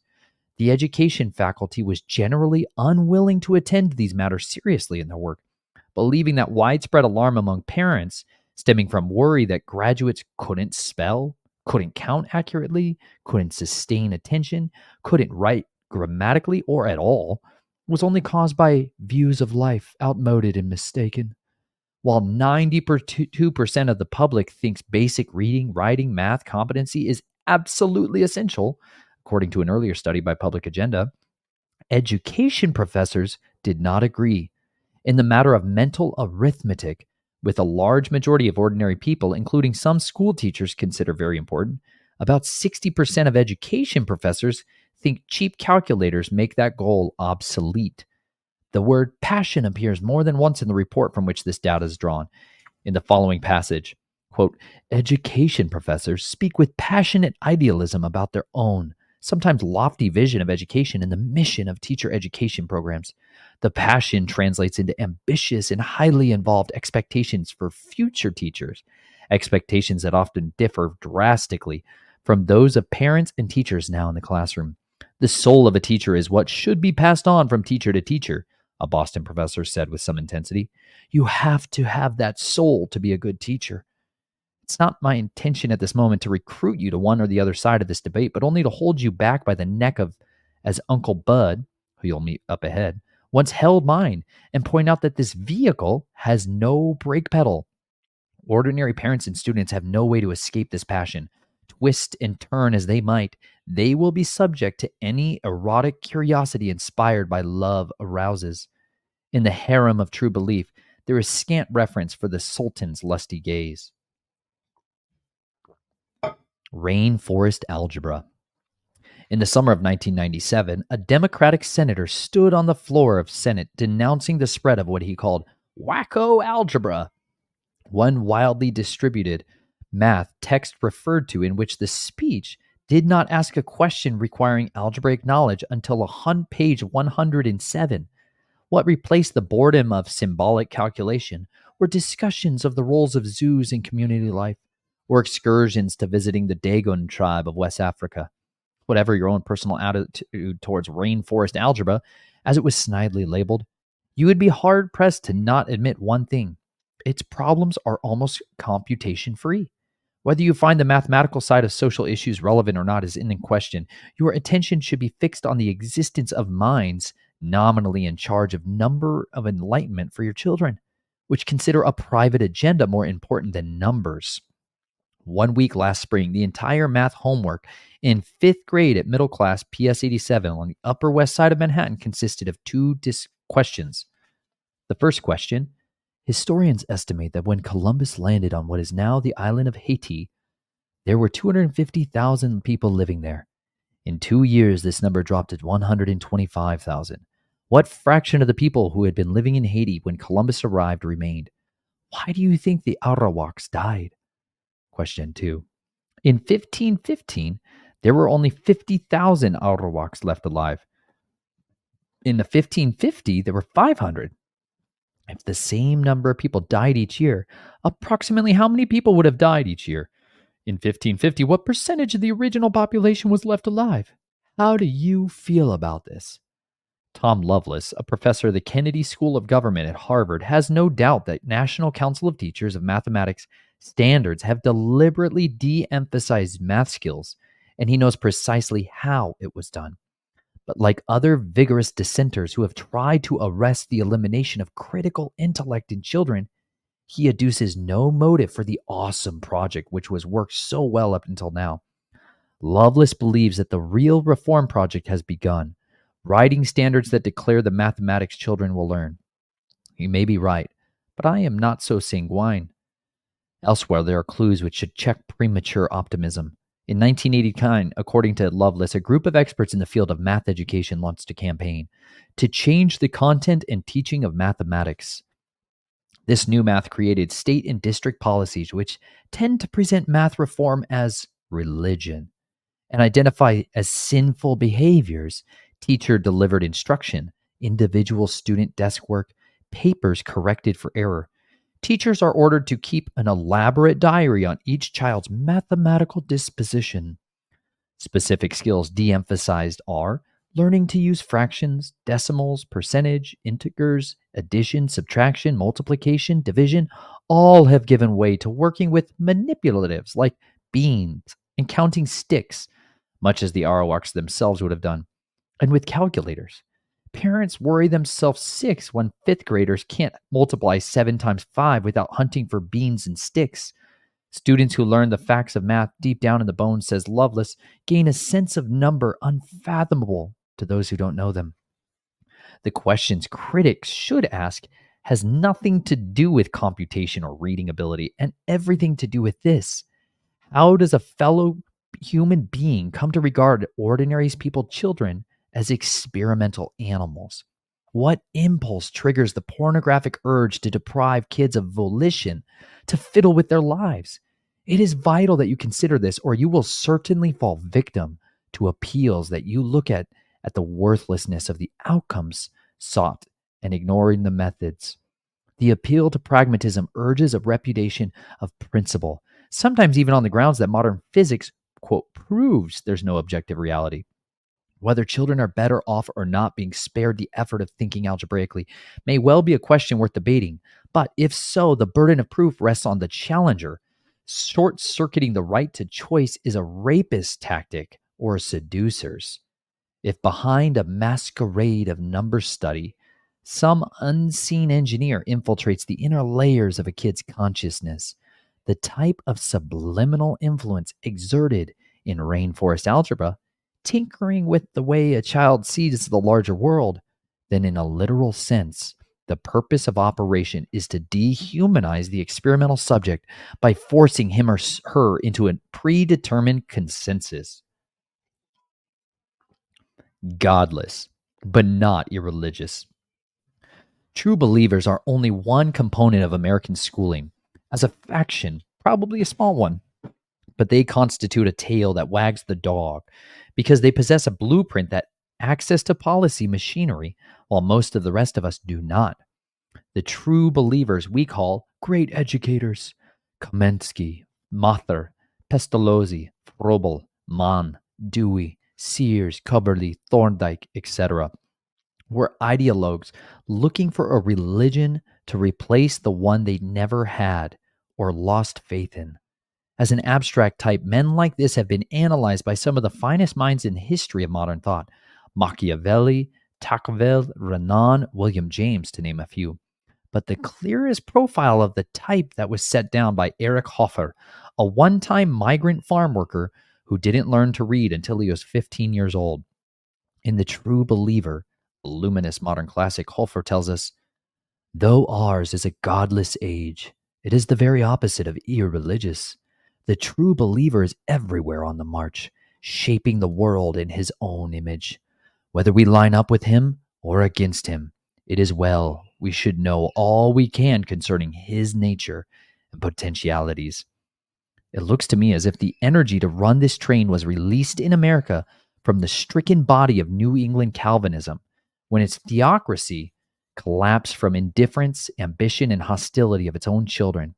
At the beginning of the 19th century, shortly after we became a nation, this energy gave rise to what Alan Bloom dubbed the New American Religion, eventually combining elements of old Calvinism with flavors of Anabaptism, ranting, leveling, Quakerism, rationalism, and positivism, and that peculiar Unitarian spice, scientism, where the parent form of American Calvinism had preached the rigorous exclusion of all but a tiny handful deemed predestined for salvation, the famous saints or justified sinners.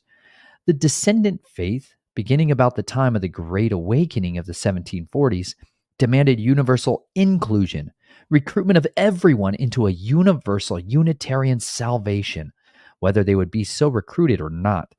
It was a monumental shift which in time infiltrated every American institution. In its demand for eventual planetary unity, the operating logic of this hybrid religion, which derived from a methodology of Protestant sects such as Judaism, and a cosmic irony, was intensely Catholic right down to its core. After the Unitarian takeover of Harvard in 1805, Orthodox Calvinism seemingly reached the end of its road. But so much explosive energy had tightly bound into this intense form of sacred thought, an intensity which made every act, however small, brim with significance, every expression of personality proclaim an election or damnation, that in its structural collapse, a ferocious energy was released, or tornado that flashed across and burned over the district of upstate New York, crossing the lakes to Michigan and other Germanized outposts of North America, where it split suddenly into two parts, one racing westward to California and Northwest Territories, another turning southwest to the Mexican colony called Texas. Along the way, Calvin's by now much altered legacy deposited by new religions like Mormonism and Seventh day Adventism raised colleges like the University of Michigan and Michigan State, which would later become the fortress for the new schooling religion, and left prisons, insane asylums, Indian reservations, and poorhouses in its wake as previews of the secularized global village it aimed to create. School was to be the temple of a new, all inclusive civil religion.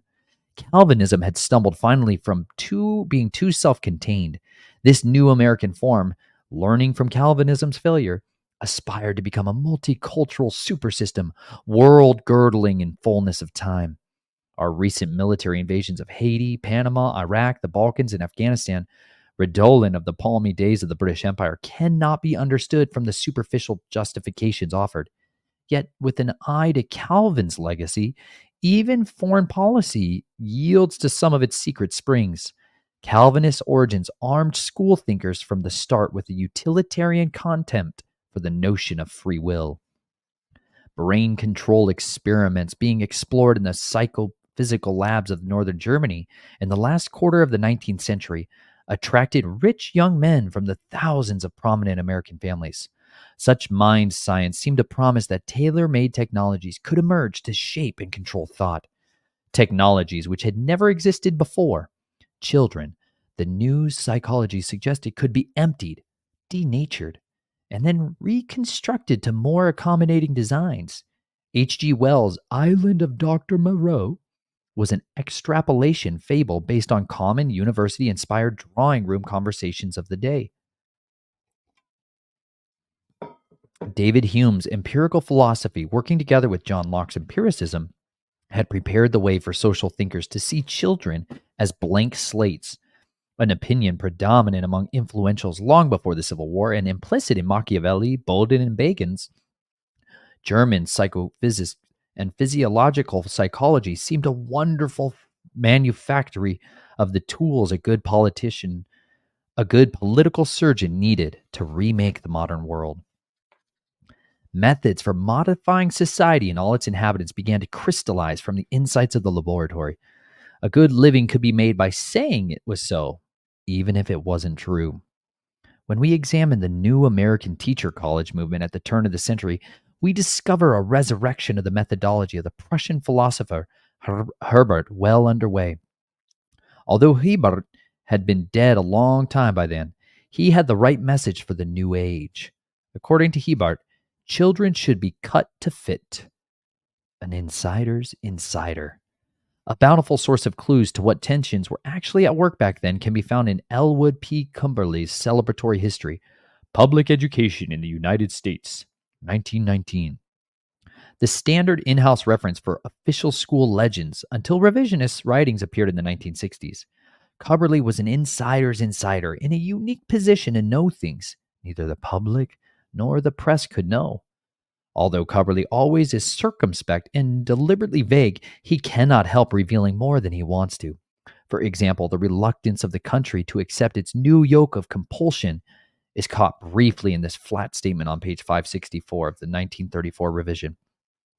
The history of compulsory attendance legislation in the states has been much the same everywhere, and everywhere laws have been enacted only after overcoming strenuous opposition. Reference here is to the period from 1852 to 1918, when the states, one by one, were caught in a compulsion net that used the strategy of gradualism.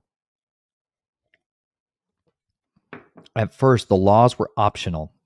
Later, the law was made statewide, but the compulsory period was short, 10 to 12 weeks, and the age limits low, 9 to 12 years. After this, struggle came to extend the time, often little by little, to extend the age limits downward to 8 and 7 and upwards to 15, 14, and 16, to make the law apply to children attending private and parochial schools, and to require cooperation from schools for the proper handling of cases, to institute state supervision of local enforcement, to connect school attendance enforcement with the child labor legislation of the state through a system of working permits. Noteworthy is the extent to which the proponents of centralized schooling were prepared to act covertly, in defiance of majority will, and in the face of extremely successful and inexpensive local school heritage. As late as 1901, after nearly a half century of such legislation, first in Massachusetts, then state by state in the majority of the remaining jurisdiction, Dr. Levi Seeley of Trenton Normal School could still thunder warnings of lack of progress in his book, Foundations of Education.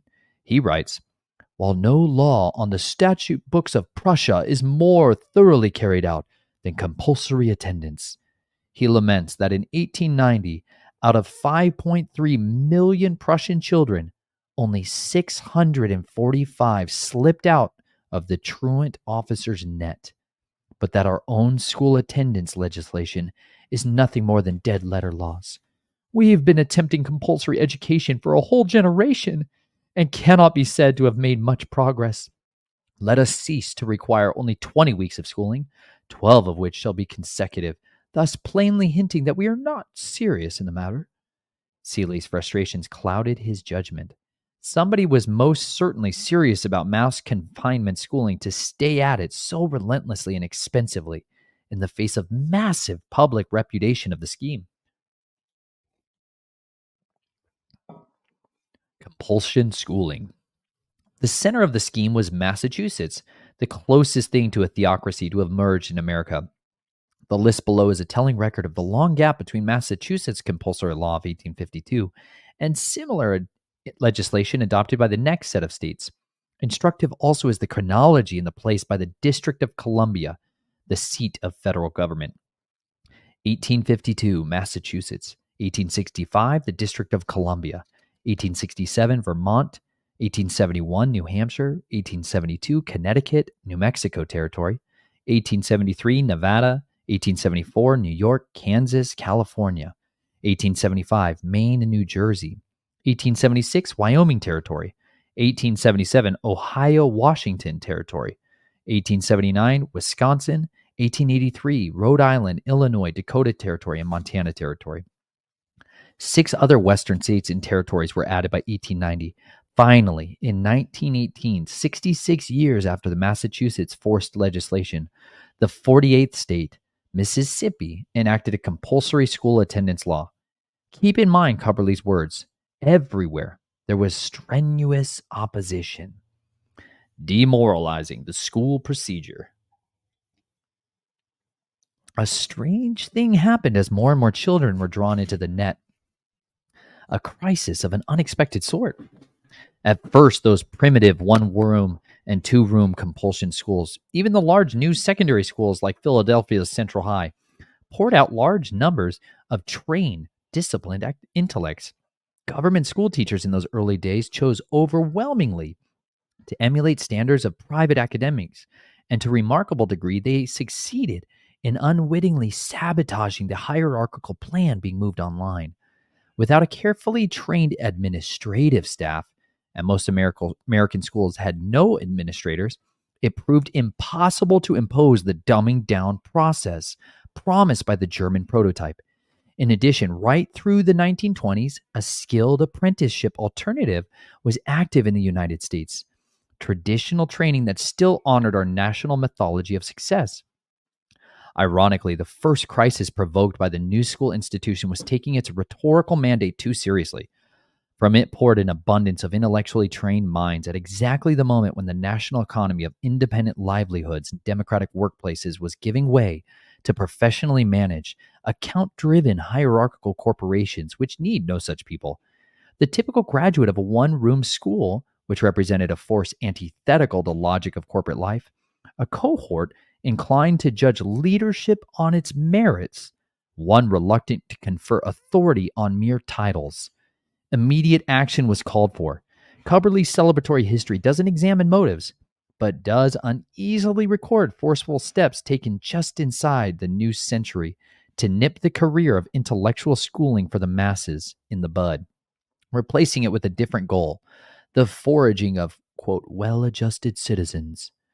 since 1900 and do more to the activity of persons concerned with social legislation and those interested in improving the moral welfare of children than to educators themselves. There has been a general revision of the compulsory education laws for our states and the enactment of much new child welfare and anti child labor legislation.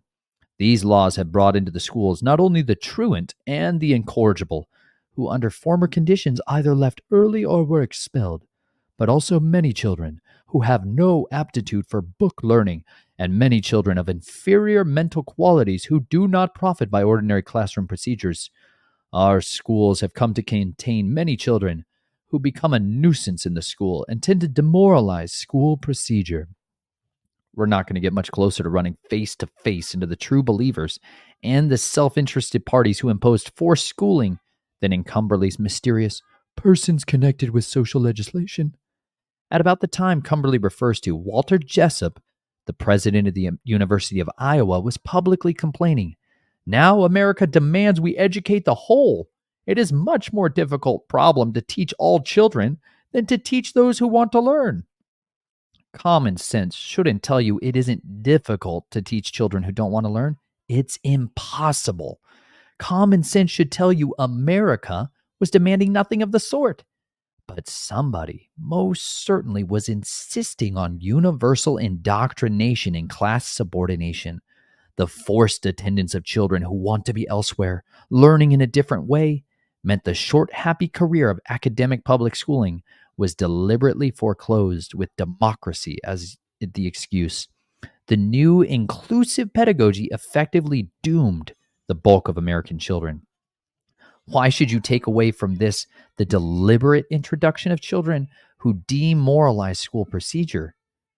Children who were accommodated prior to this legislation in a number of other productive and by no means inferior forms of training, just as Benjamin Franklin had been. Richard Hofstadter and other social historians have mistakenly accepted at face value the official claims that, quote, democratic tradition, end quote, the will of the people, imposed this anti intellectual diet on the classroom. Democracy had nothing to do with it. What we are up against is a strategic project supported by an uneasy coalition of elites, each with its own private goals in mind for the common institution. Among those goals was the urge to go to war against diversity, to impose orthodoxy on heterodox society. For an important clue to how this was accomplished, we return to Cubberley. The school reorganized its teaching along lines dictated by the new psychology of instruction, which has come to us from abroad. Beginning about 1880 to 1885, our schools began to experience a new but steady change in purpose, though it is only since about 1900 that any marked and rapid changes have set in. The new psychology of instruction cited here is the new experimental psychology of William Wundt of Leipzig, which dismissed the very existence as of the mind as an epiphenomenon. Children were complex machines capable of infinite adjustments.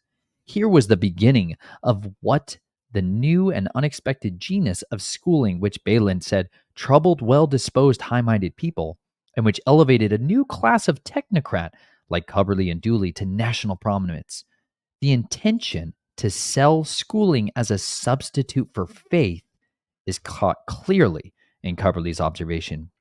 However, how much we have lost interest in the old problems of faith and religion, the American people have come to believe thoroughly in education. New subjects replace the old limited book subject curriculum, both elementary and secondary.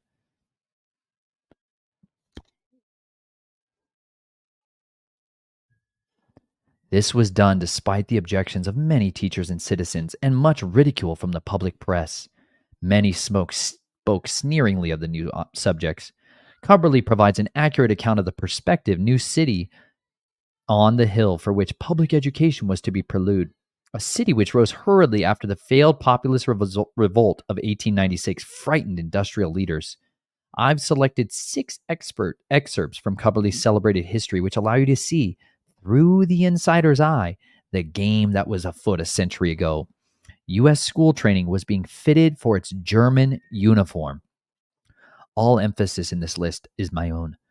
The Spanish American War of 1898 served to awaken us as a nation. It revealed to us something of the position we should be called on to occupy in world affairs. Number 2. For the 2 decades following, the specialization of labor and the introduction of labor saving machinery took place on an extent before unknown. The national and state government were called upon to do many things for the benefit of the people, never attempted before. Number 3. Since 1898, education has awakened a public interest before unknown. Everywhere, state educational commissions and city school surveys have evidenced a new critical attitude. Much new educational legislation has been enacted. Permission has been changed to obligation. Minimum requirements have been laid down by the states in many new directions, and new subjects of instruction have been added by law. Courses of study have been entirely made over, and new types of textbooks have appeared.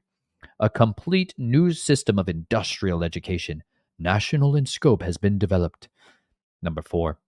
New normal schools have been founded and higher requirements have been ordered for those desiring to teach. College departments of education have increased from 11 in 1891 to something like 500 today. Private gifts to colleges and universities have exceeded anything known before in any land. School taxes have been increased, old school funds more carefully guarded, and new constitutional provisions as to education have been added. Compulsory education has begun to be a reality, and child labor laws to be enforced. 6. A new interest in child welfare and child hygiene has arisen, evidencing commendable desire to look after the bodies as well as the minds of the children. Here, in brief progression, is one window on the problem of modern schooling. It set out to build a new social order at the beginning of the 20th century, and by 1870 had succeeded beyond all expectations. But in the process, it crippled the democratic experiment of America, disenfranchising ordinary people, dividing families, creating wholesale dependencies, grotesquely extending childhoods. It emptied people of full humanity in order to convert them into human resources. William Torrey Harris. If you have a hard time believing that this revolution in the contract ordinary Americans had with their political state was intentionally provoked, it's time you meet William Torrey Harris, U.S. Commissioner of Education from 1889 to 1906. No one, other than Cumberly, who rose out of the ranks of professional pedagogies, ever had as much influence as Harris. Harris both standardized and Germanicized our schools. Listen to his voice from The Philosophy of Education in 1906. 99% of students out of 100 are automata, careful to walk in prescribed paths, careful to follow the prescribed custom. This is not an accident, but the result of substantial education, which scientifically defined is the supposition of the individual. Listen to Harris again. Giant of American schooling, leading scholar of German philosophy in the Western Hemisphere, editor and publisher of the Journal of Speculative Philosophy, which trained a generation of American intellectuals into the ideas of Prussian thinkers like Kant and Hegel. The man who gave America scientifically age-graded classrooms to replace successful mixed-age school practice. Again, from The Philosophy of Education, Harris sets forth his gloomy vision. The great purpose of school can be realized better in dark, airless, and ugly places. It is to master the physical self, to transcend the beauty of nature. Schools should develop the power to withdraw from the external world. Nearly 100 years ago, this schoolman thought self-alienation was the secret to successful industrial society. Surely, he was right. When you stand at a machine or sit at a computer, you need an ability to withdraw from life, to alienate yourself without a supervisor. How else could that be tolerated unless prepared in advance by simulated Birkenhead drills? School, thought Harris, was sensible preparation for a life of alienation. Can you say he was wrong? In exactly the years Cumberly of Stanford identified as the launching time for the school institution, Harris reigned supreme as the bull goose educator of America. His was the most influential voice, teaching what school was to be in a modern, scientific state. School histories commonly treat Harris as an old fashioned defender of high academic standards, but this analysis is grossly inadequate.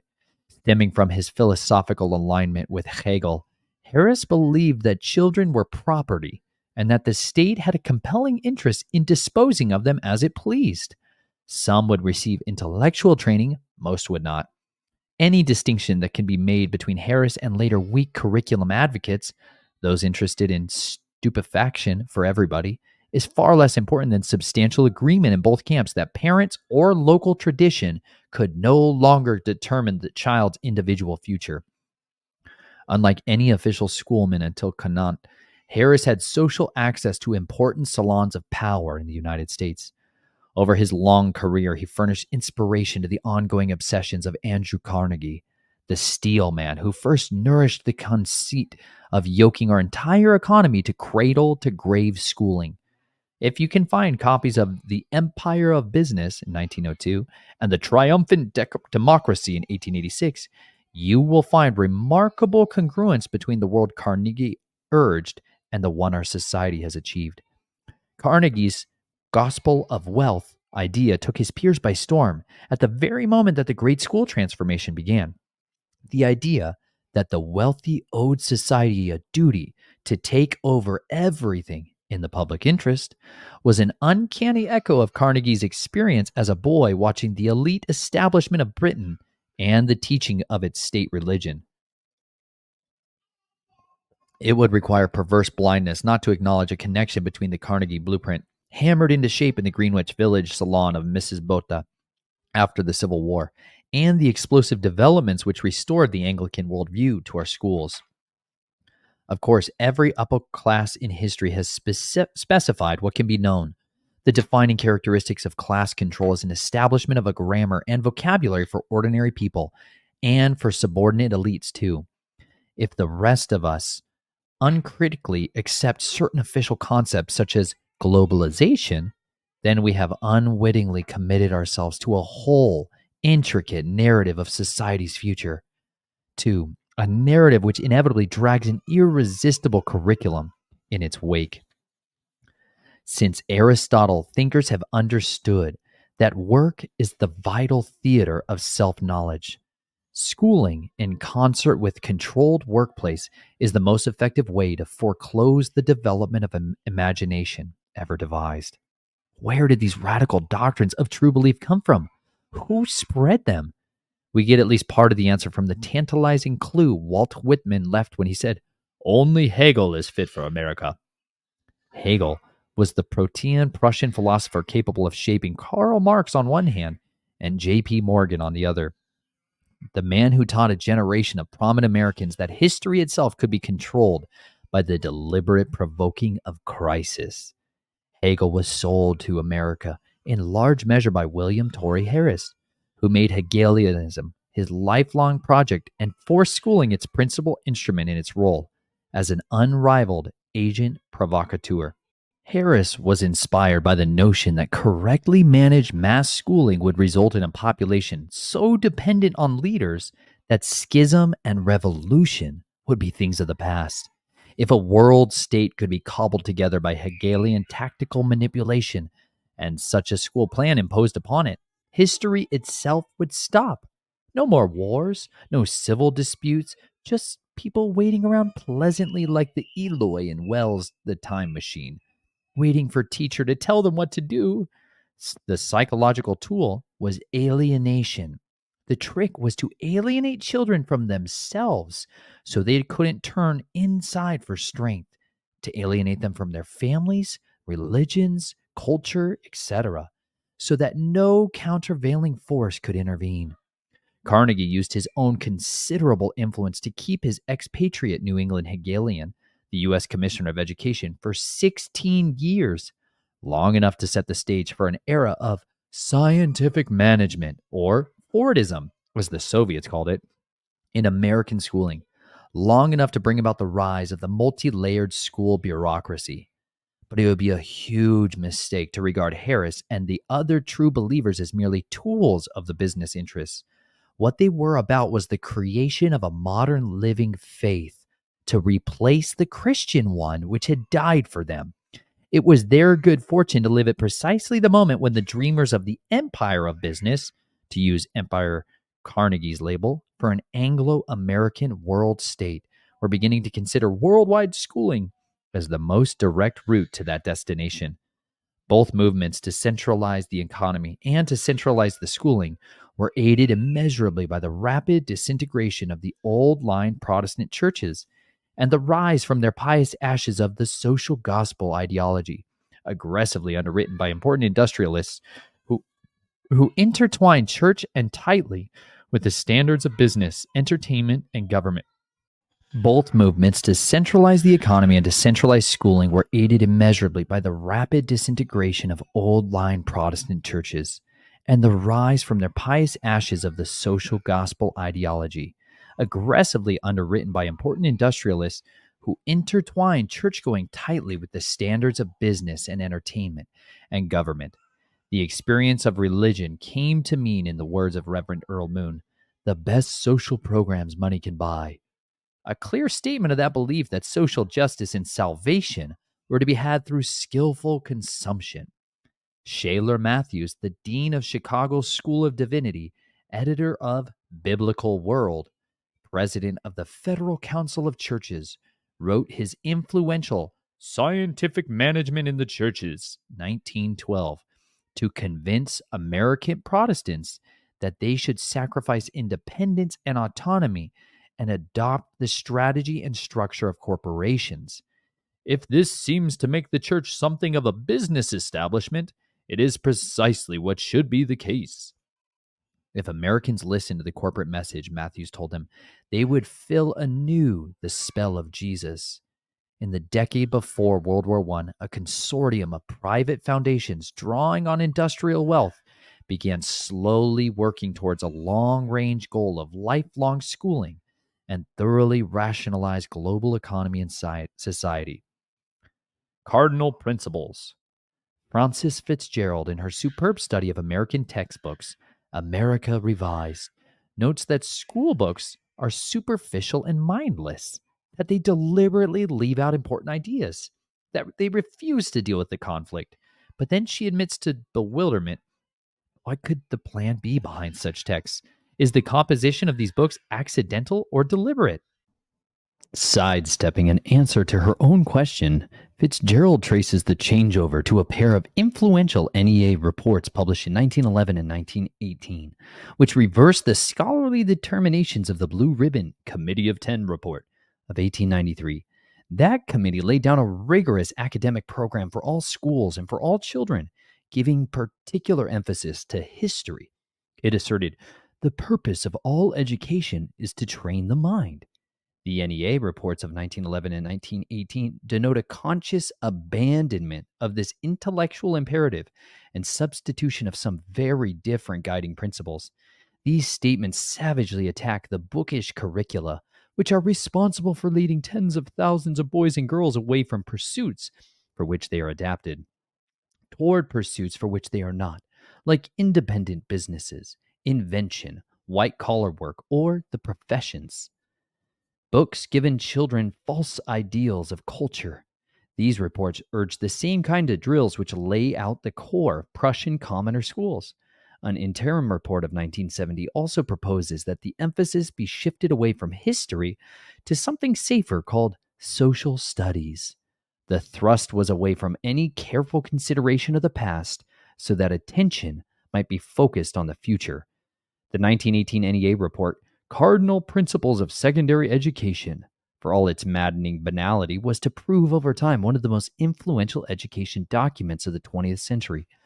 It decreed that specified behaviors, health, and vocational training were not the central goals of education, not mental development, not character, not godliness. Fitzgerald wrote she could not find a name for the ideology that lies behind these texts. The way they handle history, for instance, is not history at all, but a catechism of American socialist realism. More than once, she notes actual hostility to the notion of intellectual training. Passion in partnership with impatience for debate is one good sign of the presence of true belief. The most visible clue due to the degree The most visible clue to the degree true belief was at work in mass schooling in the early decades of this century is the National Education Association's 1918 policy document, written entirely in the strangely narcotic dictation and syntax of official pedagogy, which makes itself almost impenetrable to outsiders. Cardinal Principles announced a new, de intellectualized curriculum to replace the famous recipe for high goals and standards laid out 3 decades earlier by the legendary Committee of Ten, which declared the purpose of all education to be the training of the mind. This new document contradicted its predecessor. In a condemnation worth repeating, it accused that older testament of forcing impossible intellectual ambitions on common children, of turning their empty heads and giving them false ideals of culture. The weight of such statements, full of assumptions and implications, cannot easily be felt through its abstract language. But if you recognize that its language conceals a mandate for the mass dumbing down of young Americans, then some understanding of the magnitude of successful political coup which had occurred comes through to penetrate the fog. The reputation of the Committee of Ten was reinforced by a companion report proposing that history, economics, and geography be dropped at once. What Cardinal Principles gave proof of was that at stage one of a silent revolution in American society was complete. Children could now be taught anything, or even taught nothing at all in the part-time prisons of schooling, and there was little any individual could do about it. Bland generalities in the document actually served as potent talismans to justify the engineering of stupefaction. Local challenges could be turned back, local challengers demonized and marginalized, just by waiving the national standards of cardinal principles as proof of one's legitimacy. Venal motives, as well as ideological ones, were served by the comprehensive makeover of schooling, and palms incidentally greased in the transition soon found themselves defending it for their own material advantage. Schools quickly became the largest jobs project in the country, an enormous contractor for goods and services, one always willing to pay top dollar for bottom shelf merchandise, in a dramatic reversal of economic theory. There are no necessary economies in large scale purchasing. School is proof of that. Cardinal Principles assured mass production technocrats they would not have to deal with the intolerable numbers of independent thinkers, thinkers stuffed with dangerous historical comparisons, who understood economics, who had insight into human nature through literary studies, who were made stoical or consensus resistant by philosophy and religion, and given confidence and competence through liberal doses of duty, responsibility, and experience. The appearance of cardinal principles signaled the triumph of forces which had been working since the 1890s to break the hold of complex reading, debate, and writing as the common heritage of children reared in America. Like the resourcefulness and rigors of character that small farming conveyed, complex and active literacy produces a kind of character antagonistic to hierarchical, expert driven, class based society.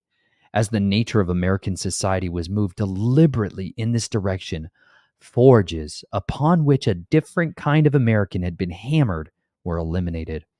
We see this process nearly complete in the presentation of cardinal principles. We always knew the truth in America that almost everyone can learn almost anything or be almost anything. But the problem with that insight is that it can't coexist with any known form of modern social ordering. Each species of true belief expresses some social vision or another, some holy way to arrange relationships, time, values, in order to drive towards a settlement of the great question: why are we alive? The trouble with a society which encourages argument, as Americans did during the mid 20th century, is that there's no foreseeable end to the argument, no way to lock the door and announce that your own side is finally won, no certainty. Our most famous true believers, the Puritans, thought they could build a city on the hill and keep the riffraff out. When it became obvious that exclusion wasn't going to work, their children and grandchildren did an about face and began to move toward a totally inclusive society, though not a free one. It would it would be intricately layered into social classes like the old British system. This time, God's will wouldn't be offered as reason for the way things were arranged by men. This time, science and mathematics would justify things, and children would be taught to accept the inevitability of their assigned fates in the greatest laboratory of true belief ever devised, the compulsion schoolhouse. The unspeakable Chautauqua. One man left us a dynamic portrait of the great school project prematurely completed in miniature. William James, an insider's insider, foremost and first. Psychologist of America, brother of novelist Henry James. James's prestige as a most formidable Boston Brahmin launched American psychology. Without him, its touch to and go, whether it would have happened at all. His varieties of religious experience is unique in the American literary canon. No wonder John Dewey dropped Hegel and Herbart after a brief flirtation with the Germans and attached himself to James and his philosophy of pragmatism, which is the Old Norse religion brought up to date. But James was too deep a thinker to believe his own screed fully. In a little book called Talks to Teachers, which remains in print today over 100 years after it's written, James disclosed his ambivalence about the ultimate dream of schooling in America. It was no Asiatic urge to enslave, no Midas fantasy of unlimited wealth, no conspiracy of class warfare, but only the dream of a comfortable, amusing world for everyone. The closest thing to an Augustinian pastoral you could imagine. The other side of the British imperial coin.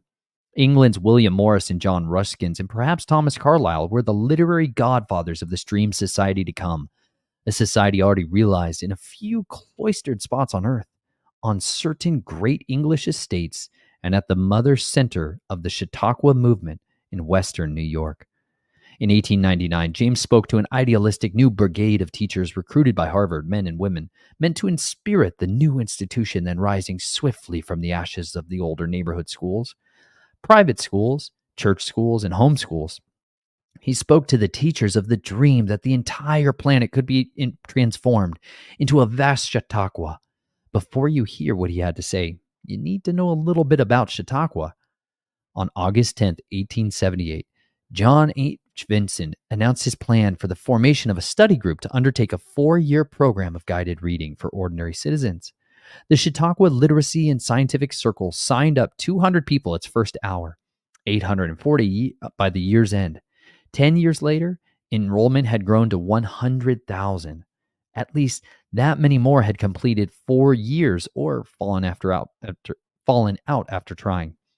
In an incredibly short period of time, every community in the United States had somebody in it following the Chautauqua reading program. One of its teachers, Melville Dewey, developed the Dewey Decimal System, still in use today. The reading list was ambitious. It included Green's Short History of the English People, full of specific information about the original Anglo-Saxon tribes and their child-rearing customs, details which provide striking similarities to the habits of the upper-class Americans. Another Chautauqua text, Mahaffy's Old Greek Life, dealt with the utopia of classical Greece. It showed how civilizations could only rise on the backs of underclass drudges. Many motivations to go to Chautauqua existed. Love of learning, the social urge to work together, the thrill of competition in the race for honorary seals and diplomas, which testified to a course completed, the desire to keep up with the neighbors. The Chautauqua movement gave settlers of the Midwest and Far West a common Anglo-German intellectual heritage to link up with. The grassroots vehicle of popular education offered illustrations of principles to guide anyone through any difficulty. And in Chautauqua, New York itself, at the Mother Center, a perfect jewel of a rational utopia was taking shape, attended by the best and brightest minds in American society. You'll see it in operation just ahead with the soda pop fountains and model secondary schools. The driving force behind Chautauqua in its early years was William Rainey Harper, a Yale graduate with a PhD in philology, a man expert in ancient Hebrew, and a prominent Freemason. Harper attracted a great deal of attention in his Chautauqua tenure. He would have been a prominent name on the national scene for that alone, even without his connection to the famous publishing family. John Vincent, Chautauqua's founder, had been struck by the vision of a world college described in Bacon's Utopia, one crowded and bustling with international clientele and honored names as faculty. Chautauqua will exalt the profession of teacher until the highest genius, the richest scholarship, and the broadest manhood and womanhood of the nation are consecrated to this service. Vincent once said, his explanation of the movement, "We expect the work of Chautauqua will be to arouse so much interest in the subject of general liberal education that by and by and in all quarters young men and women will be seeking means to obtain such education its resident institutions. Our diploma, though radiant, with 31 seals, shields, stars, octagons, would not stand for much at Heidelberg, Oxford, or Harvard, an American curiosity. It would be respected not as conferring honor upon its holder, but as indicating a popular movement in favor of higher education." Chautauqua's leaders felt their institution was a way station in America's progress to something higher. By 1886, Chautauqua was well known all over the new was well known all over. The new University of Chicago, which Harper took over 5 years later, was patterned on the Chautauqua system, which in turn was superimposed over the logic of the German Research University. Together with Columbia Teachers College, Yale, Michigan, Wisconsin, Stanford, and a small handful of others, Chicago would provide the most important visible leadership for American public school policy well into the 20th century. At the peak of its popularity, 8,000 American communities subscribed to Chautauqua's programmatic evangelism. The many tent circuit Chautauqua simultaneously operating presented locals with the latest ideas in social progress, concentrating on self-improvement and social betterment through active reform with a capital R.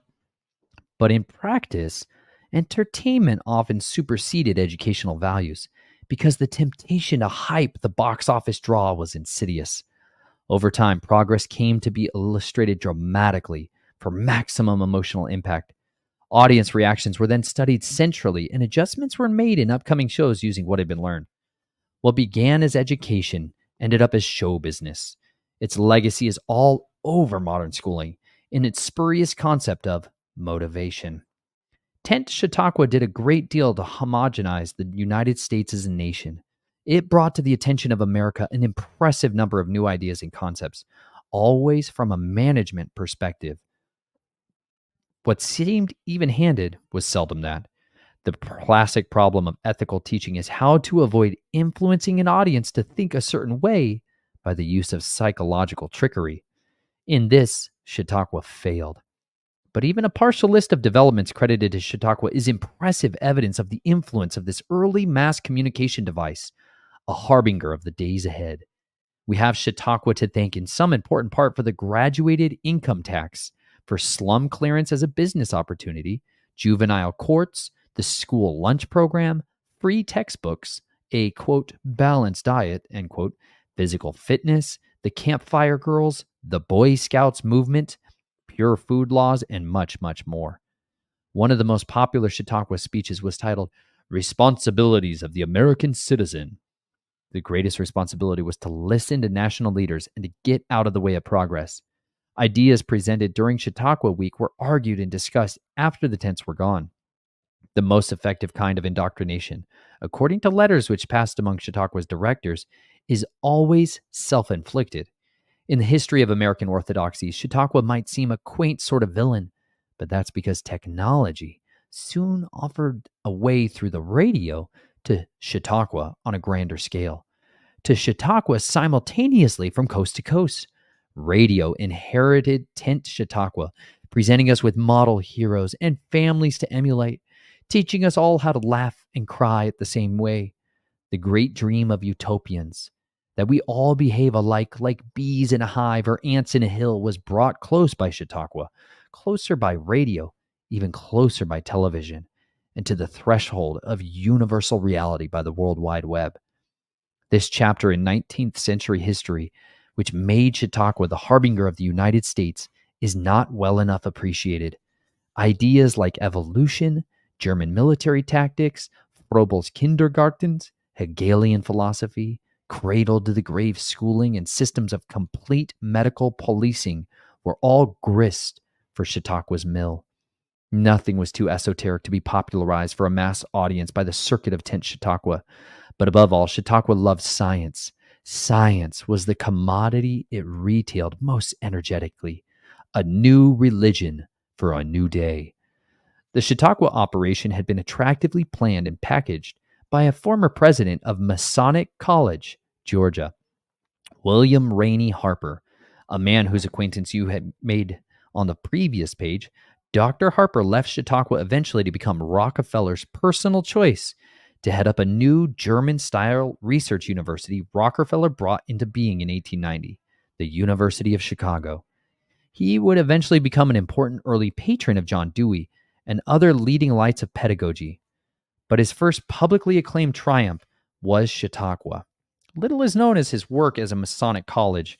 Apparently, it was impressive enough to bring him to the attention of the most important Freemasons in America.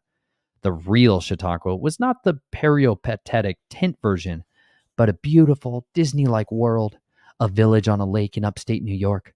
William James went for a day to lecture at Chautauqua and stayed for a week to marvel and learn. His exact words of self-introduction to those teachers he spoke to at Harvard.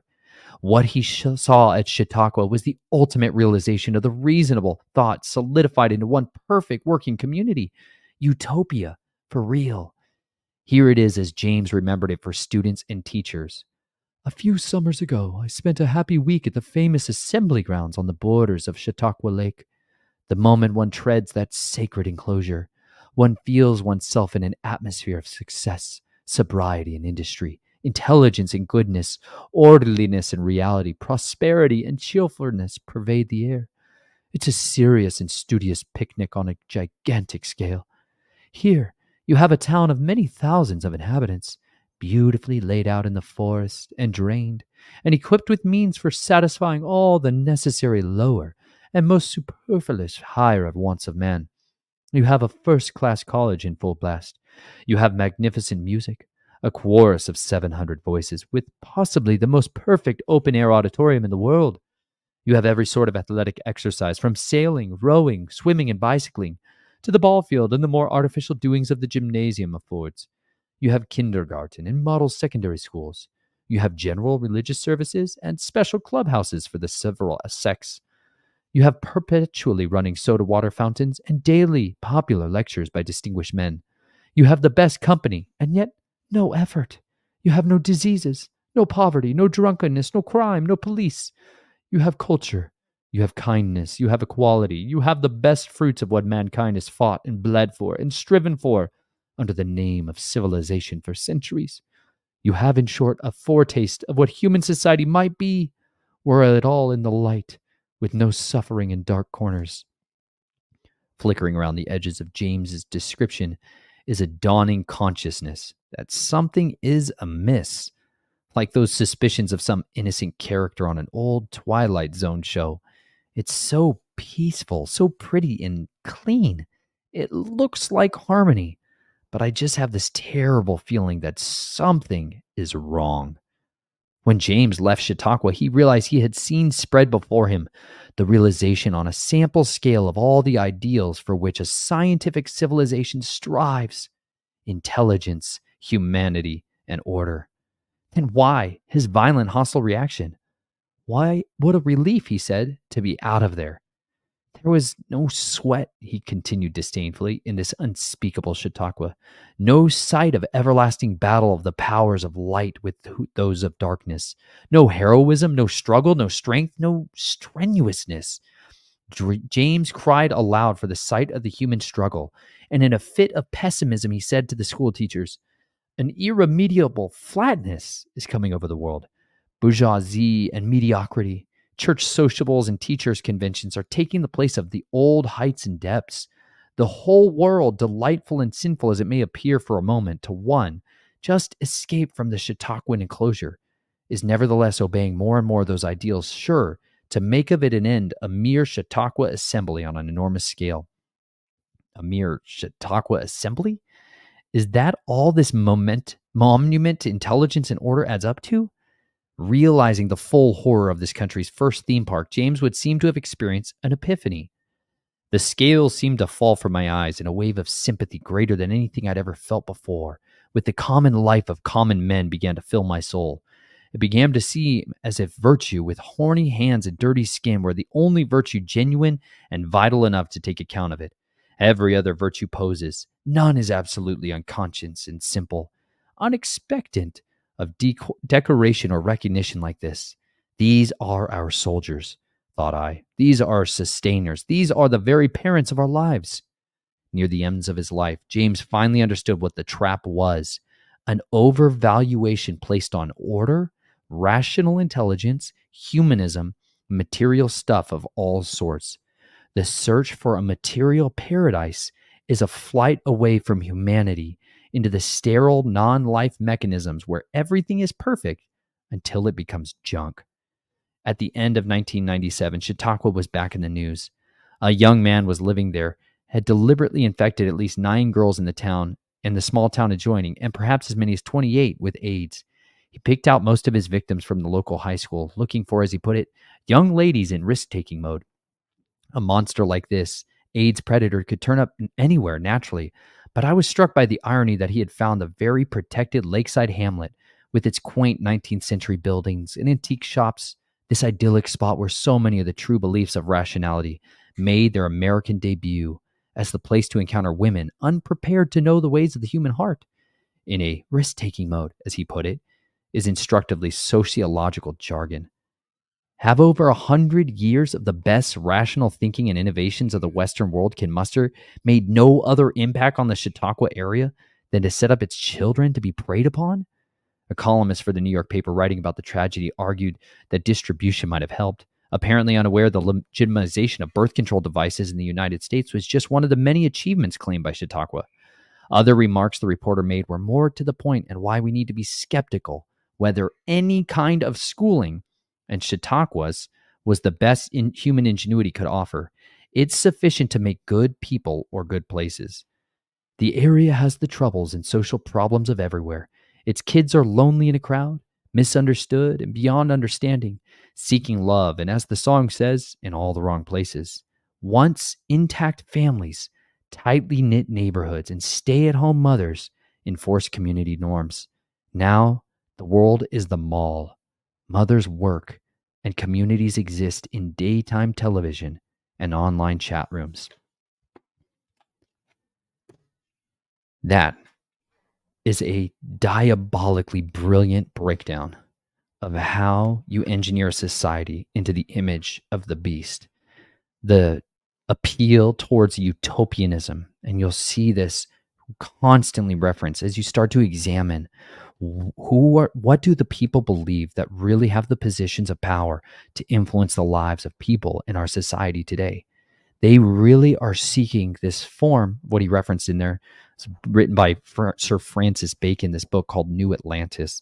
This is really what they tried to engineer here in the United States, a form of social utopianism where you can control the order of people's lives to such an extent that you don't have these maladies, these problems. You eliminate the free will, the free agents, people that want to have individual businesses, individual thought, and you start to replace it with collectivism. You start to create this hive mind mentality.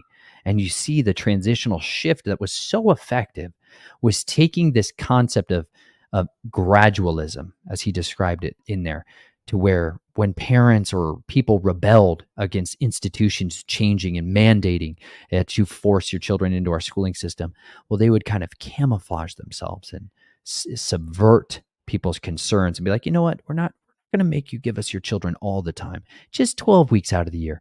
And then gradually they increased it and increased it and increased it to where the same strategy is what he gave allusion to earlier when he talked about that man, Hegel. If you've never heard of this thing called Hegelian dialectics, that's where its rooted is.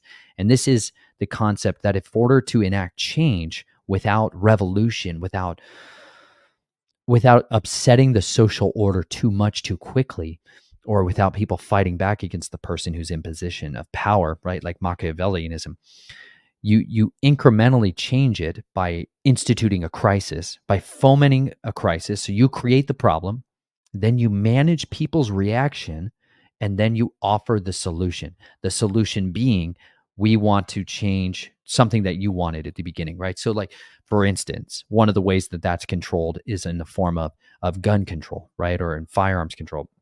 And they're like, hey, we want to ban high capacity magazines, right? We want to ban high capacity magazines. So we create the problem, right? We release a pre-programmed trained shooter into an environment. We program them through neuro-linguistic programming and mind control and drugs, and we raise up one of these little chosen ones, and then we let them loose into a shooting environment. They shoot a bunch of people. Then, as the people react naturally out of the process of it, they use their agents of infiltration within the media to then create the cultural topics surrounding the narrative of the focus being not on what are the reasons that would cause somebody to do this, not on what is the history of this, how can we make impactful changes, but on the firearm itself or on the magazine itself, that they make the issues surrounding that component of it. Then they're able to institute the legislative changes that they want to see come to pass. Like in Colorado, this was a textbook case of it with James Holmes, who was a programmed shooter, a programmed assassin to go in there and do that shooting, who was being literally handled, a neurosurgeon student, like brilliant student, not some crazy psycho like they portrayed him to be with his crazy orange hair, looking all drugged out. Brilliant student being handled by the former psychiatrist from the Central Intelligence Agency, like the Catholic Intelligence Agency was running that guy as one of his agents. And then he goes on this mass shooting campaign. And then as he's sitting there trying to kill himself, he's not able to do it, but he's stuck in a mind loop. And the officers reported that he was literally sitting there trying to kill himself and couldn't do it. This is one of their pre-programmed shooters. And then they managed the reaction of everyone during the case of it. Then they brought in the laws that they wanted to change and enact it, right? That's Hegelian dialectic playing out on a microcosm scale. And he literally said they realized during the course of the late 1800s, the way to control American society was through managing crisis, was through change agents being brought in, agent provocateur, he used that word. These were individuals who could be used by more powerful individuals to enact that crisis, and then they could manipulate everyone's emotions to then bring these changes into imposition. We have been watching the history of this. Those of you that are studiers of history, those of you that are not just buying the narrative that's being put out day after day after day in the media, that's that 24/7 Chautauqua that they're putting on your media shows. When you stop looking at what they're telling you to look at and you start examining things for yourself, you understand there's this other history to how these players have been making these institutions of change for so long, so effectively. And it allows you the ability to hold that thought and contrast it with the ways of life, the ways of righteousness. And this is why my deepest desire, my deepest conviction is always to try to drive you guys with an excitement to go back to studying carefully the scriptures, because it may seem on the surface level the scriptures doesn't have the answer to every question you ever had. But what I find more consistently, and with people that I give that challenge to, that I really believe it does, it's the book that's alive. The scriptures are a live book. And you know what? I include in that a reference to these other texts that people valued as scriptures beforehand. For hundreds of years, people valued these as scriptures before men like, what was his name? The business engineer of churchianity came in. Oh, this guy. It's like why Yahuwah says, let all sin is going to be ascribed to Azazel, because you fundamentally have certain individuals who rise up from amidst the assembly, like from the Council of the Rephaim, who were so radically evil that sins get subscribed to them. Like this guy, Shaler Matthews, the dean of Chicago's School of Divinity, an editor of the Biblical World, the president of the Federal Council of Churches, wrote in his influential scientific management to the churches to convince American Protestants they should sacrifice independence and autonomy and adopt the structure and strategy of corporations. If this seems to make the church something of a business establishment, it's precisely what it should be the case. These are the people who instituted the change and raped our churches of what they used to be. They destroyed them and they gave us franchise Christianity in its place. And you know what it did? It gave hundreds of millions of people the disillusionment about what church is. And you know what? The church didn't start after the apostles' time frame. It started at Sinai. It was called the Gahal, is the assembly. And it started back there. And if you are ignorant of the origin stories of the very fabric of the relationship and the covenant that you're supposed to have with your creator. You'll be ignorant, and you'll be able to be influenced by these horrible adversaries to truth, to follow after the ways of the world. You won't be able to have a firm foundation to contend against this stuff. But the deeper you have a reverential understanding for the full story of the scriptures, the greater you'll be at contending against the forces of darkness and offering to the world a solution. Because you know what, at the end of the day, people's hearts are filled with that loneliness, with that despair, with that hopelessness, and they're crying out for help. Like it said in that description of what has happened to the world since they took our mothers from us, since they took us from, he calls it, once intact families, tightly knit neighborhoods, and stay at home mothers enforced community norms. Now the world is a mall, and mothers work, and the community exists in daytime television and online chat rooms. That's how many of our children are being raised. And instead of righteous mothers helping to patrol the community norms, we have literally TikTok to do our parenting. We have YouTube to guide our children on the hands of what they should do with their life.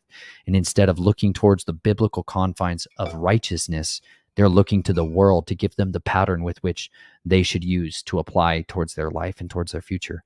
But you know what? Let us not be like that. Let us be the set apart people, like a royal priesthood that we are made to be, that adopts the kingdom of righteousness, that seeks the kingdom of Yahweh first. And you know what? By doing so, all these other things will be added unto us. I thank you guys so much for going on this wonderful adventure with me. I appreciate you all so much. Thank you for your steadfastness of encouragement and support. We appreciate you tremendously. May you live courageously every single day of your life, because the days may be evil, but you, O precious child of the redeemed, were born for such a time as this. I love you all. I'll talk to you soon.